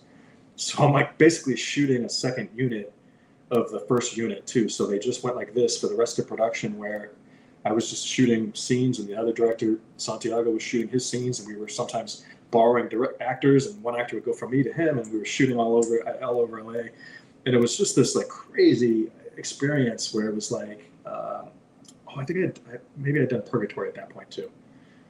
I can't remember if I'd done Purgatory. I think I lose track of which time-wise, but anyways, long story short, we finished that. I was uncredited as a director. I was uncredited as a writer. I was a supervising producer was my credit on that, even though I Santi would admit to this too. I directed quite a bit of it, and I don't want to take anything away from the writer, but I did a polish mostly on the dialogue aspect. So after that, since then I've worked with Vogue or Bogrot, doing a lot of writing, a lot of TV shows, some of the stuff that they like kind of try and put together, and they went. Were they the people behind? Were those the people? Yeah, they're the money guys between Nova Vita, so they kind of, it's their story idea. They financially do it. They're an independent studio, if you will, and so they speculatively. So like it's not like they're doing a show for Netflix. They basically put their own financing behind it. They go and they do these television shows or films, and then they sell it after the fact. And so they had done. They reached out to me. This is years after this. They were like, we shot a season of a TV show called Second Chances, and I said, yeah, I remember you guys sent me the script. It was kind of like a soap opera thing, right? And they said, yeah, we shot it. We kind of Roberto is the main director for season 1. He's a good friend. And Johnny Martin, who directed Hangman, actually did some of season 1 as well. So those two went, and I'm not sure about the writers. There was like 3 writers on the project, and so it was exactly like you said, it was a soap opera, a melodrama kind of thing. And so they said, like, after we filmed it, they were like, yeah, we kind of think we should have went a little darker. We want to do 2 other seasons. Can you write and direct 2 other seasons? And I said, well, I mean, yeah, but like, you want me to do it like how I would do it? Or they were like, we want you to go dark. And I'm like, guys, it's not going to match what you did for season 1. And they're like, we're going to recut season 1. So they recut season 1. They showed it to me, and I'm like, okay. So as I'm writing, it was a really interesting process. So they're half-hour episodes. So like the scripts are about 24 to 27 pages, and you kind of get a good beginning, middle, and end, and they're all continuous. They didn't know which actors would come back from season 1. So I had like 2 versions of the script, and so it's like these intertwining storylines with these 3 characters. So some of season 1 actors came through. Some of the season 1 actors I had to rewrite and write them out and say where they were. So it was kind of like this thing. And so it was a lot of fun writing it and really putting these stories together. And then when we went to film, it was an incredibly tight budget. We were shooting like a soap opera. I mean, there were days where we were shooting like 20-page days, which is unheard. That's a soap opera can get away with that because they usually have like a stage and it's globally lit, so the actors come in and they don't have to adjust lights, and you just kind of go through and you go very quickly. But if you watch the show, you can see there's all different locations. So every time we went to a different location, they had to light, we had to get creative, and all this other stuff. And so we're juggling all these storylines, and so we were able to shoot seasons 2 and 3 with some great actors. That was the other thing too. Like, there was a casting director, Jen Glazer, who is phenomenal. She cast Nova Vita as well, but we were going so quickly per production that like Jen was having a hard time getting cast members, and so we were like calling in favors. So Gabriella was like influential on this too. I'd be like, Gabby, who do you have that could do this? Because Gabby had read all the scripts too. I'd sent them back to Gabby, and I said, look, I wrote a part for you, Gabby, if you're into it. I didn't tell her. I said, Gabby, I would love to work with you again. This is the next thing I worked with on Gabby. I said, I wrote a part for you. I'm not going to tell you what part it is, but why don't you read these scripts and you tell me which part you like? And so she read all 20 of my episodes, and she's like, yeah, I really like the character Letty. I go, perfect. That's who I wrote for you, which is true. I'm not making any of this up. So she's phenomenal on this TV show. But yeah, it was like, even like right before we were ready to start shooting, I thought I had one actress from season 1, and then they're like, no, we didn't get her. So we got this part. Can you make it work? And I'm going like, guys, this isn't like, I have to like keep flipping story, and like it was a challenge to the point where I'm normally pretty calm on production. I had the same DP who I work with all the time, as No Tears was on this, and my producing partner Clay, who worked on Hunter's Moon with me in Purgatory. The 3 of us are like the 3 amigos, and by the end of production, a couple of times we tried to murder each other. No pun intended here. Like we were at each other's throats because it was just so. there was just so much going on. It was so fast, and like, but I look at the show. I watched the whole 3 seasons, and it's very different than No Tears. There's still like my stuff. There's still an edge to it. Roberto's stuff is great, but it's definitely got more of a, like I told my aunt, the one that I didn't think would watch No Tears. I was like, I watch Second Chances. I think it's a little bit more of your, there's storylines. There's still some edge to it, but it's nothing like No Tears. Like, so anyone who's not going to watch the serial killer stuff, if you pop over to Tubi, it's called Second Chances, yeah, it's a cool watch, and I put in a lot of like my own personal. This is one thing I did too. There's a lot of my personal stories hidden into some of the storylines, and so I was emotional watching some of that stuff too. There's the actress, actually, her name is McKenna, who came up to me before we started filming, and she was like, I feel like this part was written for me, like this hits so close to home. And she didn't, it's the first time I was ever meeting her, and I said, you know what, the monologue that you say, you're talking about your dad as the character. I said, this is a story about my dad. I said, so it's a very, like what you're about to encapsulate my parents and stuff like that, is it's very personal to me. So she's like, it's incredibly personal to me too. It was like perfect casting. I had no idea, she had no idea. So like, and I watched the scene, I was in tears. I watched it the other day, I was in tears too. She's just so good. Opposite Jose, who plays Faquito, who's an incredible actor too. So there's just a lot of great actors in it. Performances are there is. Yeah. You got the one actress that caught my attention and was Anna Lynn McCord. She was in that. I was like, oh, I know her. I know who she is. Yeah. Yeah, I actually have a lot of her stuff. Yeah, she's great. She's a sweetheart. She's also big charity wise in terms of like sexual abuse survivors, particularly kids and stuff like that. So like her whole storyline, which is wrapped in with Gabby's storyline, that was something that I was speaking to as well. Sexual abuse and things like that. So I didn't know that. I had never met her before either. So there was a lot of like personal stuff in regards to like things that are near and dear to my heart. And so like there's these things, tone wise and themes and things like that are wrapped into this melodramatic soap opera with some great performances. So yeah, Daniel Hill is also in season 3. I don't know if you got to season 3 yet, but Daniel R. Hill is one of the lead actors for season 3. That's right, our good friend Cheetah. Good friend Cheetah, yes. Cheetah's about to blow up because he's in the new Gus Van Sant movie that just premiered at Venice and Toronto Film Festival, and it's getting Oscar buzz stuff for the film itself with Bill Skarsgård, and Daniel R. Hill is in the movie and has a big part. So he deserves it. He deserves it. What a great guy. He really deserves, and he's extremely talented. Yeah. And I got to watch him, and we did a deep discussion on Rust Creek, and man, blown away. I did not see the Joe Lynch movies yet. I did not. All I know is I kept on asking Joe Lynch. Every time I saw him on Twitter, I'd be sitting there asking him, like, he'd be talking about his new film, and it's in there. Says, any room for a cheetah in there? It's just it was a running joke. And then finally he says, well, actually there is. And it had to be Daniel Hill was playing his character's name was Cheetah. Yeah. And I had the biggest laugh with Joe Lynch on that. And I got a chance to talk to him, and I commented on that. We had such a ball with that. It's like, just need some Cheetah. It's like this, but Daniel, he's intense. I like Daniel. I have so much respect for him, and I'm so glad that it's happening. Actually, I was going to ask you, the producers of Second Chance. Are these the same? Are these the same gentlemen that had you come in to work on Death Squad as well? No. That's the weird part. So Clay, my producing partner, Clayton Turnage, he brought me in for Death Squad to do a quick rewrite, and then he brought me in for Purgatory to do the rewrite and to direct those. So Purgatory is on Amazon Prime, as well as Tubi. 2 seasons of Purgatory, which is the poster behind me. That's a TV show that I wrote and directed and co-directed with Hayek.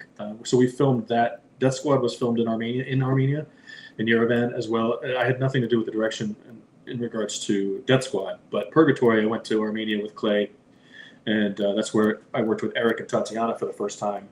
With Hayek I co-directed with the Armenian director Hayek, really talented guy out there. But yeah, no, just by sheer coincidence, that was happening. And then the two brothers here in Glendale, California, are from Armenia. They're from Yerevan. Have their fingerprints all over a lot of Armenian media in general. They have like a TV network here in Glendale, California. That's the biggest one in the world in terms of like television. I think for Armenian television, they did Nova Vita. So two totally different, unrelated. Outside of the fact that Armenia is the connective tissue, but there's no connection. It's just so Purgatory, Death Squad one side, Nova Vita, Second Chances other side. Both have origins from Armenia, Yerevan, but Purgatory, Death Squad filmed in Armenia, Second Chances and Nova Vita filmed in Glendale, California. Yeah, cause I'd say the boys from at least two of the boys from Death Squad are doing extremely well. I haven't talked to Josh Hahn in a little bit, but I know that Mike Markoff and Mike Ferguson are both doing extremely well. So both Josh and Mike Ferguson are in Second Chances. Are they? Oh, really? Now, Yeah. what year did you shoot? What year did you shoot this? So Second Chances was filmed, 2022, 23, maybe or somewhere around there. Not that long ago. Yeah, no, it wasn't that long ago. So Josh came in and did a favor for us because he's close with Clay, obviously, and he has a part with opposite Daniel. So Josh and Daniel Hill are in a scene together, and then Mike Ferguson came in and did us a favor, and it does a great scene with Jose and Carolina. Also a great scene. So both of them, I think they're both in season 3, but I worked with both of them. Small parts, not huge reoccurring or anything like that, but both came in, both professionals, and I loved working with both of them. Would certainly work with them again. And but yeah, they're all three of them. They're amazing. They're amazing human beings. Yeah, you know they really are, and it's like this is so cool. And it's like I've been watching Mike Markoff. You know he's getting he's definitely on the rise. I met him briefly at a party, I think. And I saw him in what TV show was that? The guy that stars in Twister was in a TV show where he plays like Glenn Powell. Yeah, Glenn TV Powell. show or movie or something like that where he plays a hitman. That's what it was called. It was called Hitman. Yeah, Mike's in that. I recognized him. Yeah, I was like, yeah, that's Mike. But I haven't worked with him. But yeah, Mike Ferguson and Josh are in Second Chances season 3. Just don't know which. That's so cool. Do you feel like a little bit of like a proud papa when when you see an actor who you've given maybe like one of the first credits, like probably within the first 5 credits of their career, right? You give them a lift up. Do you keep track of your actors that way? Like I wonder how Joe Smith's doing. Let me just see how they're doing. Look up on the IMDb page, knowing full well that you had a hand in their career, in their career being, on the rise. It's like, yeah, do you feel that? I mean, do directors feel that way? Like, not necessarily claiming credit, but definitely having the foresight and the skill to sit there and say, yeah, let's cast him in this role here because I feel like he'll fit the role the best. And then, I think it's less of like, that.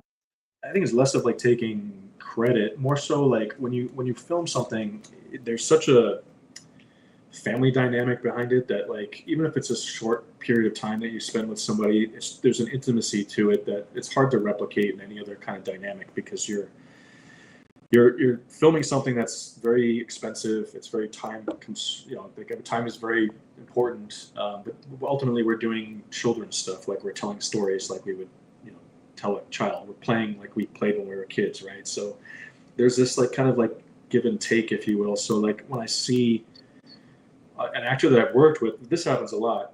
Win, who's in No Tears, he plays the handyman. He and I have stayed in touch over the years, and he's always sending me.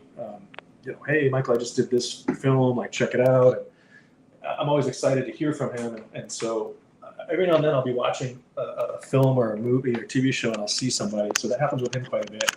I'm like, oh, there he is. There was a young actor who I worked with in a film that never came out. I saw him in a commercial on social media. So I reached out to him. I was like, hey, dude, check you out. Like, I mean, he was young when I worked with him. He was probably 8 or something like that. So I think he's probably 12. But yeah, even I get excited because it's so hard to make it in this business. And Daniel and I talk about this, and Gabby and I talk about this as well. like just to see people continually fighting the good fight and getting parts and giving everything that they have and chasing a dream because the odds are stacked against everybody. It's the likelihood, Right. and anybody that you work with, you keep hoping. And this is, I never understood people that get like this level of like jealousy or like they just like, well, why isn't that me or whatever. It's just like, I'm just so grateful to see anybody that I've had any piece of my career, even if we didn't hit it off or even if we had a falling out or whatever, if you're able to like keep going and chase your dream, I'm going to always support that because that's what I want. I've been chasing a dream for over 20 years, and I want Right. I want my kids to be dreamers too. And I think the world needs dreamers, and we're just so programmed as a society to like beat that down and go get a 9 to 5 and stability and this and this and this and this and this. And it's like if that's the case, then all of the art that we all, like during the pandemic, that's all anybody did was watch TV, watch movies, read, paint, do art. Like all of a sudden, art became this really important thing when you took away the rest of the world and we were stuck to just be entertained. It's like there's an importance to entertain people and to give back in that aspect. So yeah, I love seeing people that I've worked with succeed, and I love staying in touch. I have social media. I have a love-hate relationship with, but I will say Yes. that's the best part about social media is being able to see even people I grew up with or people I went to high school with. There's a couple of authors that came out of my hometown that I didn't even know that they were authors, and it's exciting to see them succeed. There's a couple of athletes that either I went to school with that became professional athletes while I was there, or younger ones that are now doing it. It's like I just get excited. Just that whole like, how do you support these people to like just the level of commitment it takes to kind of excel at a craft that's programmed to push people to like get you away. Like it's not going to work. It's not going to work. It's not going to work. I love seeing anybody I worked with on any project. Yeah, it's very exciting. It is exciting. I'm excited every time you come up with something new. I mean, I'm super psyched up because of course I have ulterior motives that I want you to pop big because I think if you pop big, then you can go back to visit the werewolf family, which that's Well, we talked. that's my ulterior motive. I'll be honest with you. It's like if he pops huge here, then he'll have the freedom to do something like that, and he'll go back there to pick that up, and then I'll be super happy about that. And That would be cool. Yeah. so what's coming up for you? I know that you still got to promote. No Tears in Hell is out now. You can get it. You can buy it at Amazon. Now, is it going to be coming out for hard copy for people like me who collect physical media? Are we getting the physical media Yeah, release out of it? I was told at least the DVD. I don't know the specifics of when that's supposed to happen, but I was told at least the DVD. I don't know about Blu-ray. Unfortunately, that's out of my control. One is probably more expensive to print than the other. But you know what it is? Director's commentary is in your control. We do want a director's commentary. That's interesting. You brought up an interesting point. Okay, let me talk to those guys. That actually would be cool. I've never done one of that, so that'd be Yeah, I love to hear. I think I would love to hear you do. I'd love to hear you do a director's commentary. That would be badass. So yeah, for starters, No Tears in Hell. Go rent or buy it on all the major streaming platforms, especially Amazon. I'm really pushing Amazon. If you can go rent or buy that, if you buy it and or rent it, please like take a second. It's not the easiest thing to navigate, but go. You can't do it on your TV. You have to go on your phone or website. Leave a review. The more reviews we get, like I said, it just helps the algorithms. And the biggest thing is like for independent filmmakers, which is basically everybody that's not a studio thing, the lower tier, lower budget movies, this is how you can support that, even if it's not your cup of tea, so to speak. But if you're in the horror community, which is like the best community, hands down, without a doubt, very rabid fan base and very loving fan base, this is how you can promote that. So we can get more, especially now, I'll just be 100% honest, the state of the industry is like really tough. There's less work, less independent films. So the more we can help support, and even if it's not my film, go watch another independent film, whatever, go leave a review on Amazon, push, anything. You see something like Patrick, like I always say, Patrick, one of my things I love about you is you're a big fan and a big advocate for independent film, which is huge for the community. So I appreciate that.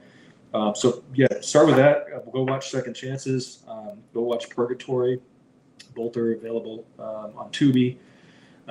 Purgatory season 1's on Amazon Prime, but both seasons are on Tubi. I'm also in post right now with a film that I just shot with Clay and Gabby's on that one as well, called Rough Draft, and that's a Jeff Fahey, Mina Savari, Lachlan Monroe film that we just finished. Lachlan Monroe. Yeah. I'm going to be chasing you after that to get an interview with Lachlan because he's like one of my heroes. Yeah, he's a really nice guy, and I think you're gonna really particularly love this project, Patrick. I think you are. I mean, we had a lot of fun filming it, and I'm in post now, and we're doing like the VFX stuff, and producers on that project, George, Marcus, Brent, and Johnny, put together like a dynamic team.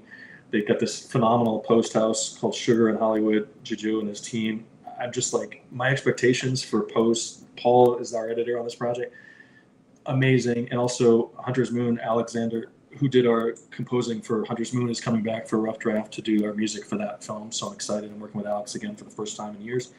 So that collectively, and Jeff Fahey and Mina are just so good in the film. And then Gabby. Jeff Fahey, he's amazing. I've been watching Jeff Fahey for a long time now. I've been a big fan of his.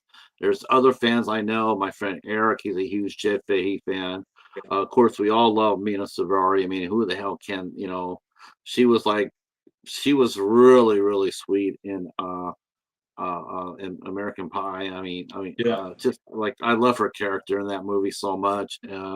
And she's worked very hard, and she's still out there kicking ass. And like he's great. Lachlan Monroe, like I said, I mean he's great. I enjoy watching him tremendously. I'm excited for Rough Draft. Rough Draft sounds really, really, really exciting.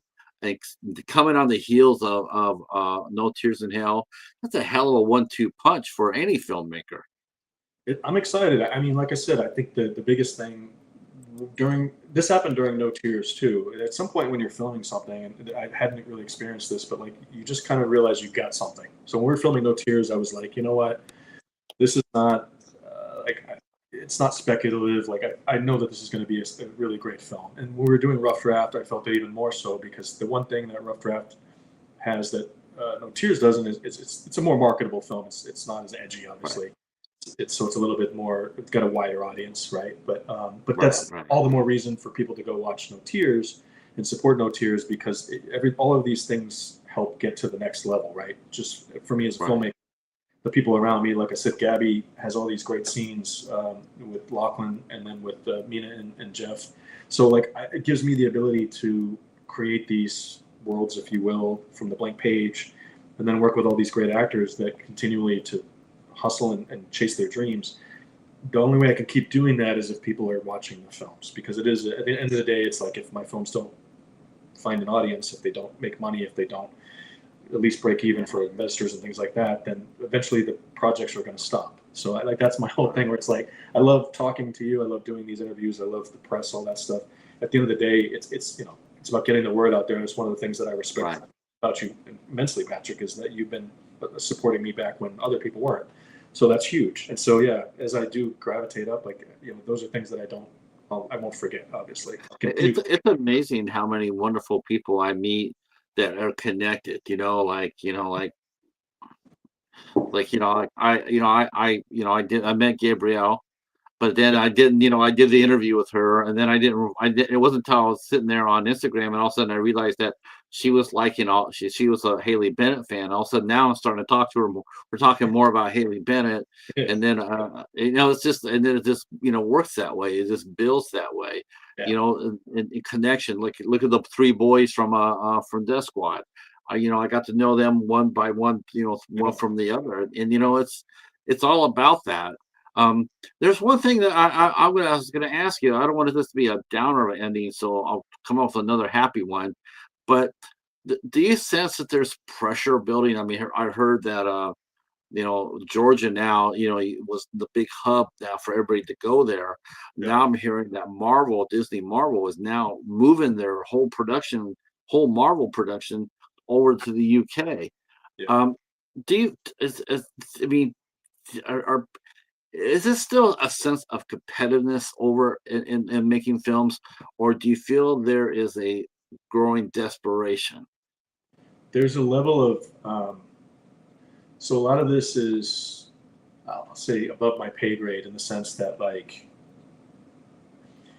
at the end of the day, a lot of it becomes financial, right? So things like tax incentives. And one of the reasons that Atlanta was such a big hub for such a long time was, the state of Georgia had such a great tax incentive, and so filmmakers, big and small, would go there. they'd film X amount of dollars, they'd get a percentage back from the state as incentivization to come and spend money in hotels and restaurants and hire local crew and pay taxes into that state. So from a business economical perspective, that makes sense. What ends up happening, and I don't want to get too far down this rabbit hole, but like when you have unions like the Screen Actors Guild and IATSE, which is the below the line people, and the WGA for writers, and the Directors Guild and the Producers Guild. There's certain guilds and unions, they're there for a reason, to try and keep people from being exploited. And it's the same reason, like, before unions happened in this state, in this country, the factories and stuff, people were losing their arms and working 20-hour work days and just being exploited and for big corporations. And then unions came in and kind of said, no, this is going to be this, we're going to stay together, and there's a reason behind it. But there's a tipping point, there's a fine line where sometimes things that are in place to protect the workers sometimes can be counterproductive to the actual work itself. And so I'll use my own personal experience, and this somewhat it answers your question, but I'm going around in the circle because I'm going to use my own personal experience rather than just speculating on the big macro. Let me go a little more. I'll go micro here. So when we were doing like Hunter's Moon, for example, we're in Kentucky. I think we're ready to go, and I'm dealing with the Screen Actors Guild. And what had happened was they give you like a representative, and they're like, this is the guy or girl. They tell you all the papers you have to fill out, all the stuff. This is the requirements. This X, Y, Z. And so the guy that we had got sick and disappeared for weeks, and so they brought in somebody else. And then we were dealing with a woman, and I was dealing with it myself. So I'm the writer, director, and one of the producers. I'm one of the producers out of all the producers. I'm the one that's dealing with SAG, and I'm like, no problem. I get all the paperwork, and then this sick guy comes back. We're in Kentucky, ready to film, and he goes, "Oh, yeah, you're missing some paperwork." And I said, "No, the person that was there while you were sick said I had everything." "Well, I'm saying you're missing stuff." And I'm like, "Dude, I got actors coming in on flights to like film in 2 days. Like people were literally getting on flights to come film from LA and all over the country or whatever."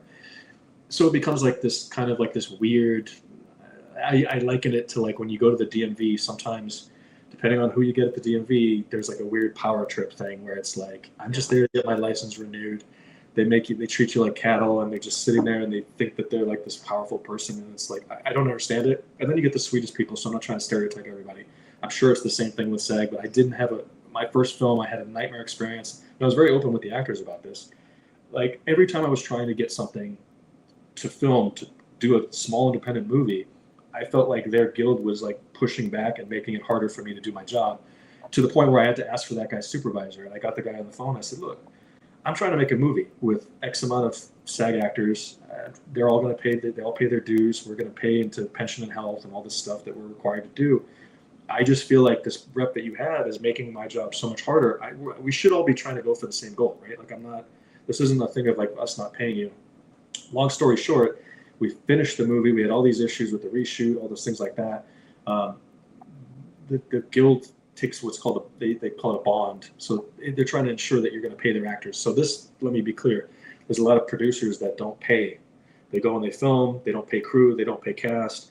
And so what the guilds do is they hold a certain percentage of money from your budget. So if you say, "I'm not going to pay the actors," they go, "All right, well, we'll just pay it out of the bond that we've held from you." So we get to the finish line and post trying to finish Hunter's Moon, and SAG says like, "We need more money from you for the bond." And I had already sold the movie. I had sold it domestically and foreign, so I knew the money that was coming back, and it was not at that point was not very profitable. So it was like, here's the numbers. Like if we give you more money, I can't finish the film. I can't put it through post. I can't do editing. I can't do sound. I can't do music.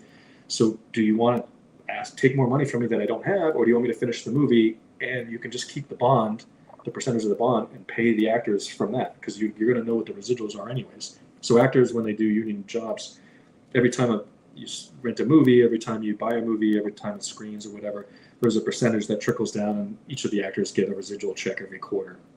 Same thing for Writers Guild and Directors Guild and things like that. So they held a percentage, and Daniel actually called me like almost a year later after we filmed, and he goes, "Hey, dude, I've got no residuals from SAG from your film." I go, "What?" We had paid SAG ahead of time the residuals, so they held the money. So I call SAG, and they're like, "Oh, you have to give us this like document." I'm like, "Guys, you've had this money for your actors for almost a year, and now it was right around the pandemic. these actors are like dying. They need money. They're wondering why they're not getting residuals. And I paid you the money a year ago. Why are you not giving it to the actors? And you're arguing semantics and things like that. So to get to your long-winded version of your answer to your question, sometimes I think it gets I don't. so it gets so complicated that people just go, you know what? Let's take it out of the states. Let's go overseas where there's less of this weird watchdog. Which again, if a producer's not, let me be clear, if a producer is not paying the cast or crew, that's not cool. And that's why I was so upset with SAG for our film, because we paid, even with like, Thomas, for example, we paid all his fee before he ever even filmed a scene. We put in an escrow over at his agency. So like, and we got yelled at for that. They said, well, why didn't you put it through payroll so we can track it? I'm like, because the agent told us to put it in their escrow. This isn't some no-name actor. Like, this is how they do it. I don't know. Why are you getting mad at me? Like, weird things like that, instead of going, okay, no problem. Next time when you do it, can you do it like this? Instead of educating producers, they just treat us all as if we're criminals. I'll be honest with you. I'll be honest with you, Michael. I've watched the last two strikes of SAG. It's I honestly, the very top of SAG, the leadership of SAG, it's just as dirty as anything else. Well, It there's this, really is. there's reports that there's all this money from those bonds and those residuals and stuff Yeah. that's just unclean. Like they're sitting on. And if you think about it from an economical standpoint, if you put millions of dollars into a bank account and it just sits there and you don't pay people, it's getting interest, right? So Right. there's almost like a mob mentality to it where they're just collecting all this money. So our bond, I think, was like $50,000, which was astronomical for the budget that we had. But think of bigger budget movies. They have to put these massive bonds for the and they're just sitting there and holding it. And sometimes movies take a long time to come out. No Tears in Hell is an example of that. And so they're just sitting there. And so like it becomes counterproductive. So I think what's happening is tax incentives are being, and to be fair, there's the other side of this where I think there's some people are taking advantage of these tax credits. Some people that are on the shady side. So I think states are kind of losing. It's not doing what its purpose is supposed to be. So if I film in like we filmed in Missouri, for example, we go to Missouri, all the hotels, all the food that we eat, all the local crew, all of that stuff is funneling money into the state of Missouri, right? And then every paycheck that we give to a crew member, they're going to pay their tax on the state of Missouri. In the hotel that we pay, there's tax. All that stuff helps the economy. It makes sense, right? But if you're going and you're fudging numbers and you're doing something shady, and again, I don't want to speak for other people and I don't want to overstep boundaries here. I just think at some point, some people just finally go, enough is enough. I can't work like this. And these are not small. Like you said, Marvel pulled out. The Marvel's not small by any stretch. No. I mean, these are people that, think of the amount of jobs that are going out of the country. So it's one of those things. So there is a scarcity, and I think that's part of the problem. And in terms of like, it's one of the reasons that I'm pushing No Tears so much too, is we have to show that independent films still can be, lack of a better way of looking at, profitable. There's about, at the end of the day, nobody wants to invest in something and not make money, right? It doesn't make sense unless it's a complete passion. Right. It's fine. But it's hard for me to go to an investor and say, hey, look, I need $1 million for my next film, or 500,000 or 2 million, whatever the number is. If my films are not making money, why would they do that? It doesn't make any sense. Right. So unless it's a tax write-off, and that's a whole other, we won't go down that thing. So well, I think it's the reason why a lot of low-budget horror films now, that's the reason why they have to go through Indiegogos every single time, is because their movies, they can't go the traditional way of finding investors, because the first thing the investors are going to do is you're going to sit there and say, how am I going to get my money back? I mean, you're asking me for $1 million or $2 million. Tell me how I'm going to get my money back. Where are you going to be able to, are you going to be able to release it theatrically? Yeah. What kind of publicity do you have, or how much are you going to spend on promotion? I mean, I'm not going to put a single penny into anything unless I get a fighting chance to get my money back. But independent films, they can't do that anymore. Plus, the loss of physical media is a tremendous blow for indie films, because that's one of the main ways of actually making money was physical media. And now that now you hear too many stories about it's only on streaming.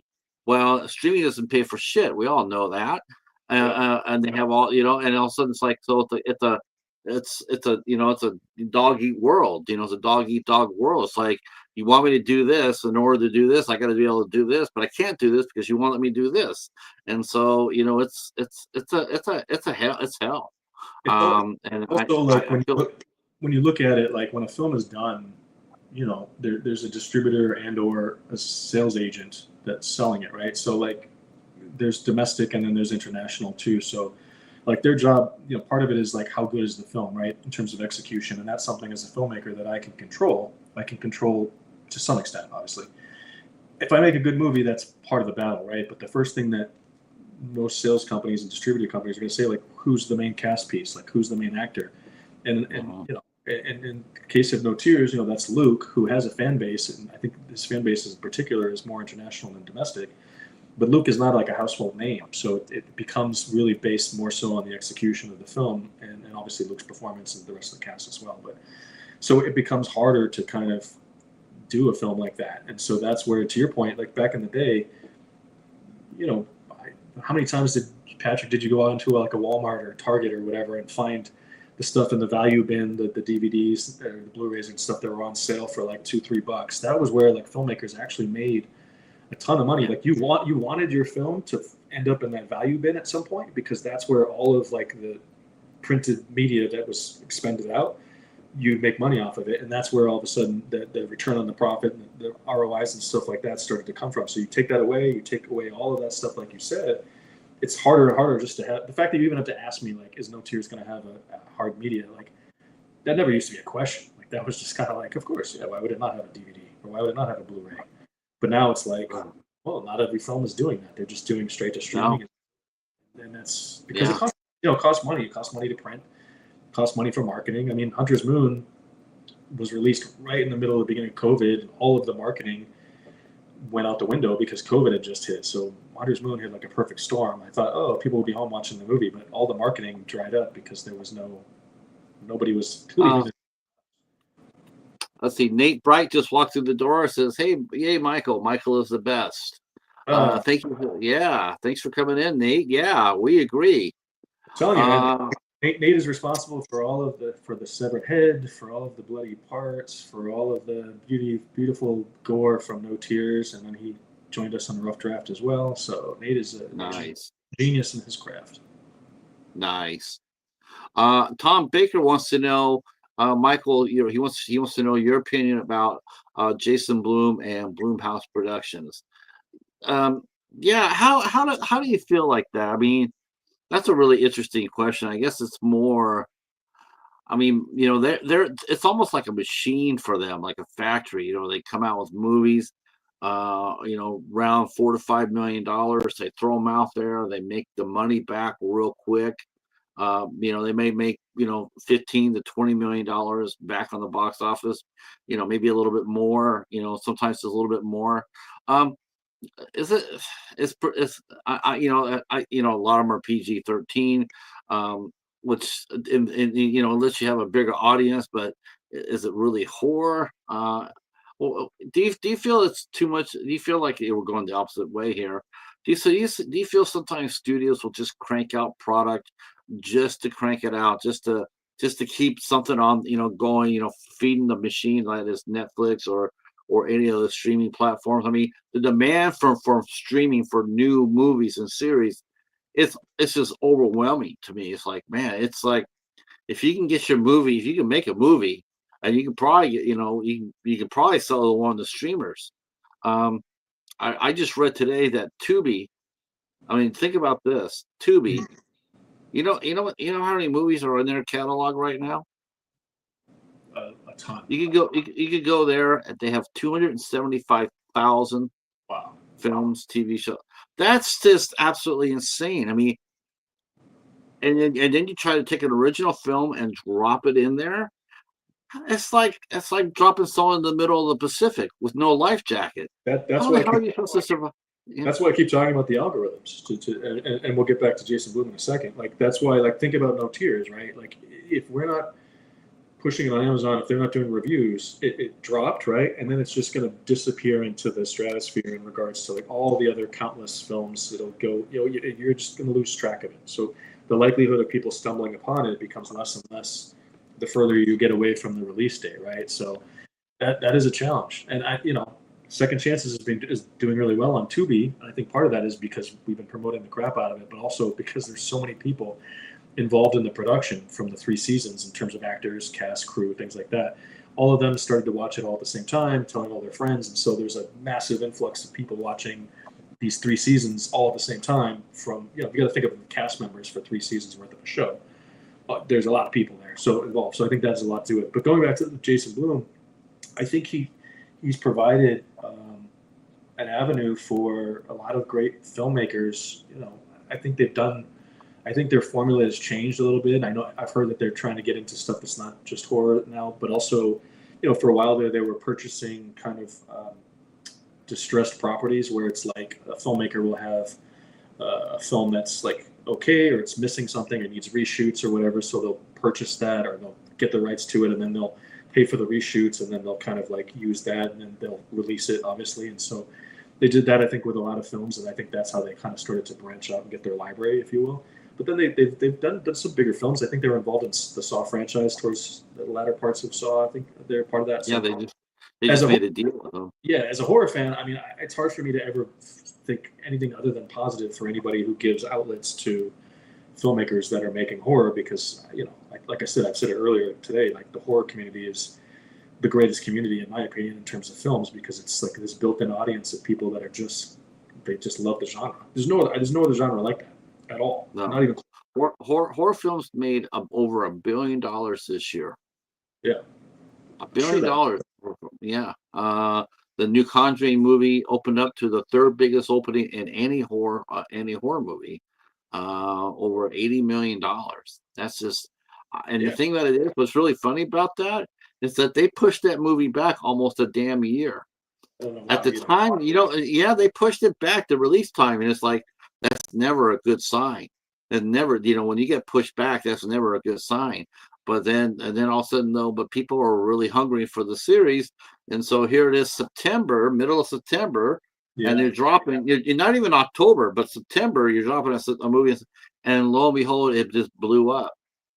I tell you what, I have kept you here way past our point. So I am going to go ahead and end that on Jason on Blumhouse, but we're going to have you come back for sure when Rough Draft is getting closer to completion. I can't wait for that. That's going to be exciting, and so happy for you. What a tremendous cast that is going forward. I also am thinking about the other project that we can't speak about. Crossing my fingers for that. That would be very exciting as well. Things are looking up. Hard work is paying off for you. I'm so happy because you're one of the good guys in this business, and you deserve all the success that you're going to get. And by all means, if you hear from me and the Cheetah to watch No Tears in Hell, get your ass over there to Amazon, buy a copy digitally, or you can be like me. I'm gonna have to hold off and wait for it on DVD, but that's okay because I'll have a physical release with a director's commentary on it. Here we go. I'm just speaking that in the power. Yes, I love it. Yeah. I just want to say thank you again, Michael. I want to thank our chat. Thank you so much, Nate. I'll probably be picking I'll probably come up for you, Nate, pretty soon to have you come over and hang out with us and talk about you and your craft. I would really like to speak to. I'm always looking forward to meeting makeup artists, special effects artists. They're a lot of fun.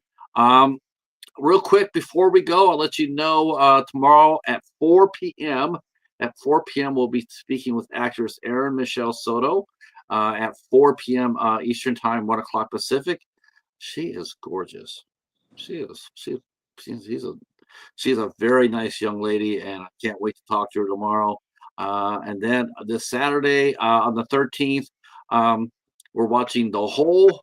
I'll be joined by our good friend Mary Wilson from the ISC Midnights, and Joe Dante directed The Hole. And did I mention that Haley Bennett was in it? I didn't? Well, she is. All right, guys. We'll see you tomorrow, 4 o'clock. Thanks so much. And Michael, you stay right there for 1 minute. I'm going to say goodnight to the chat. We'll talk to you soon. Thanks, everyone. Oh, that was fun.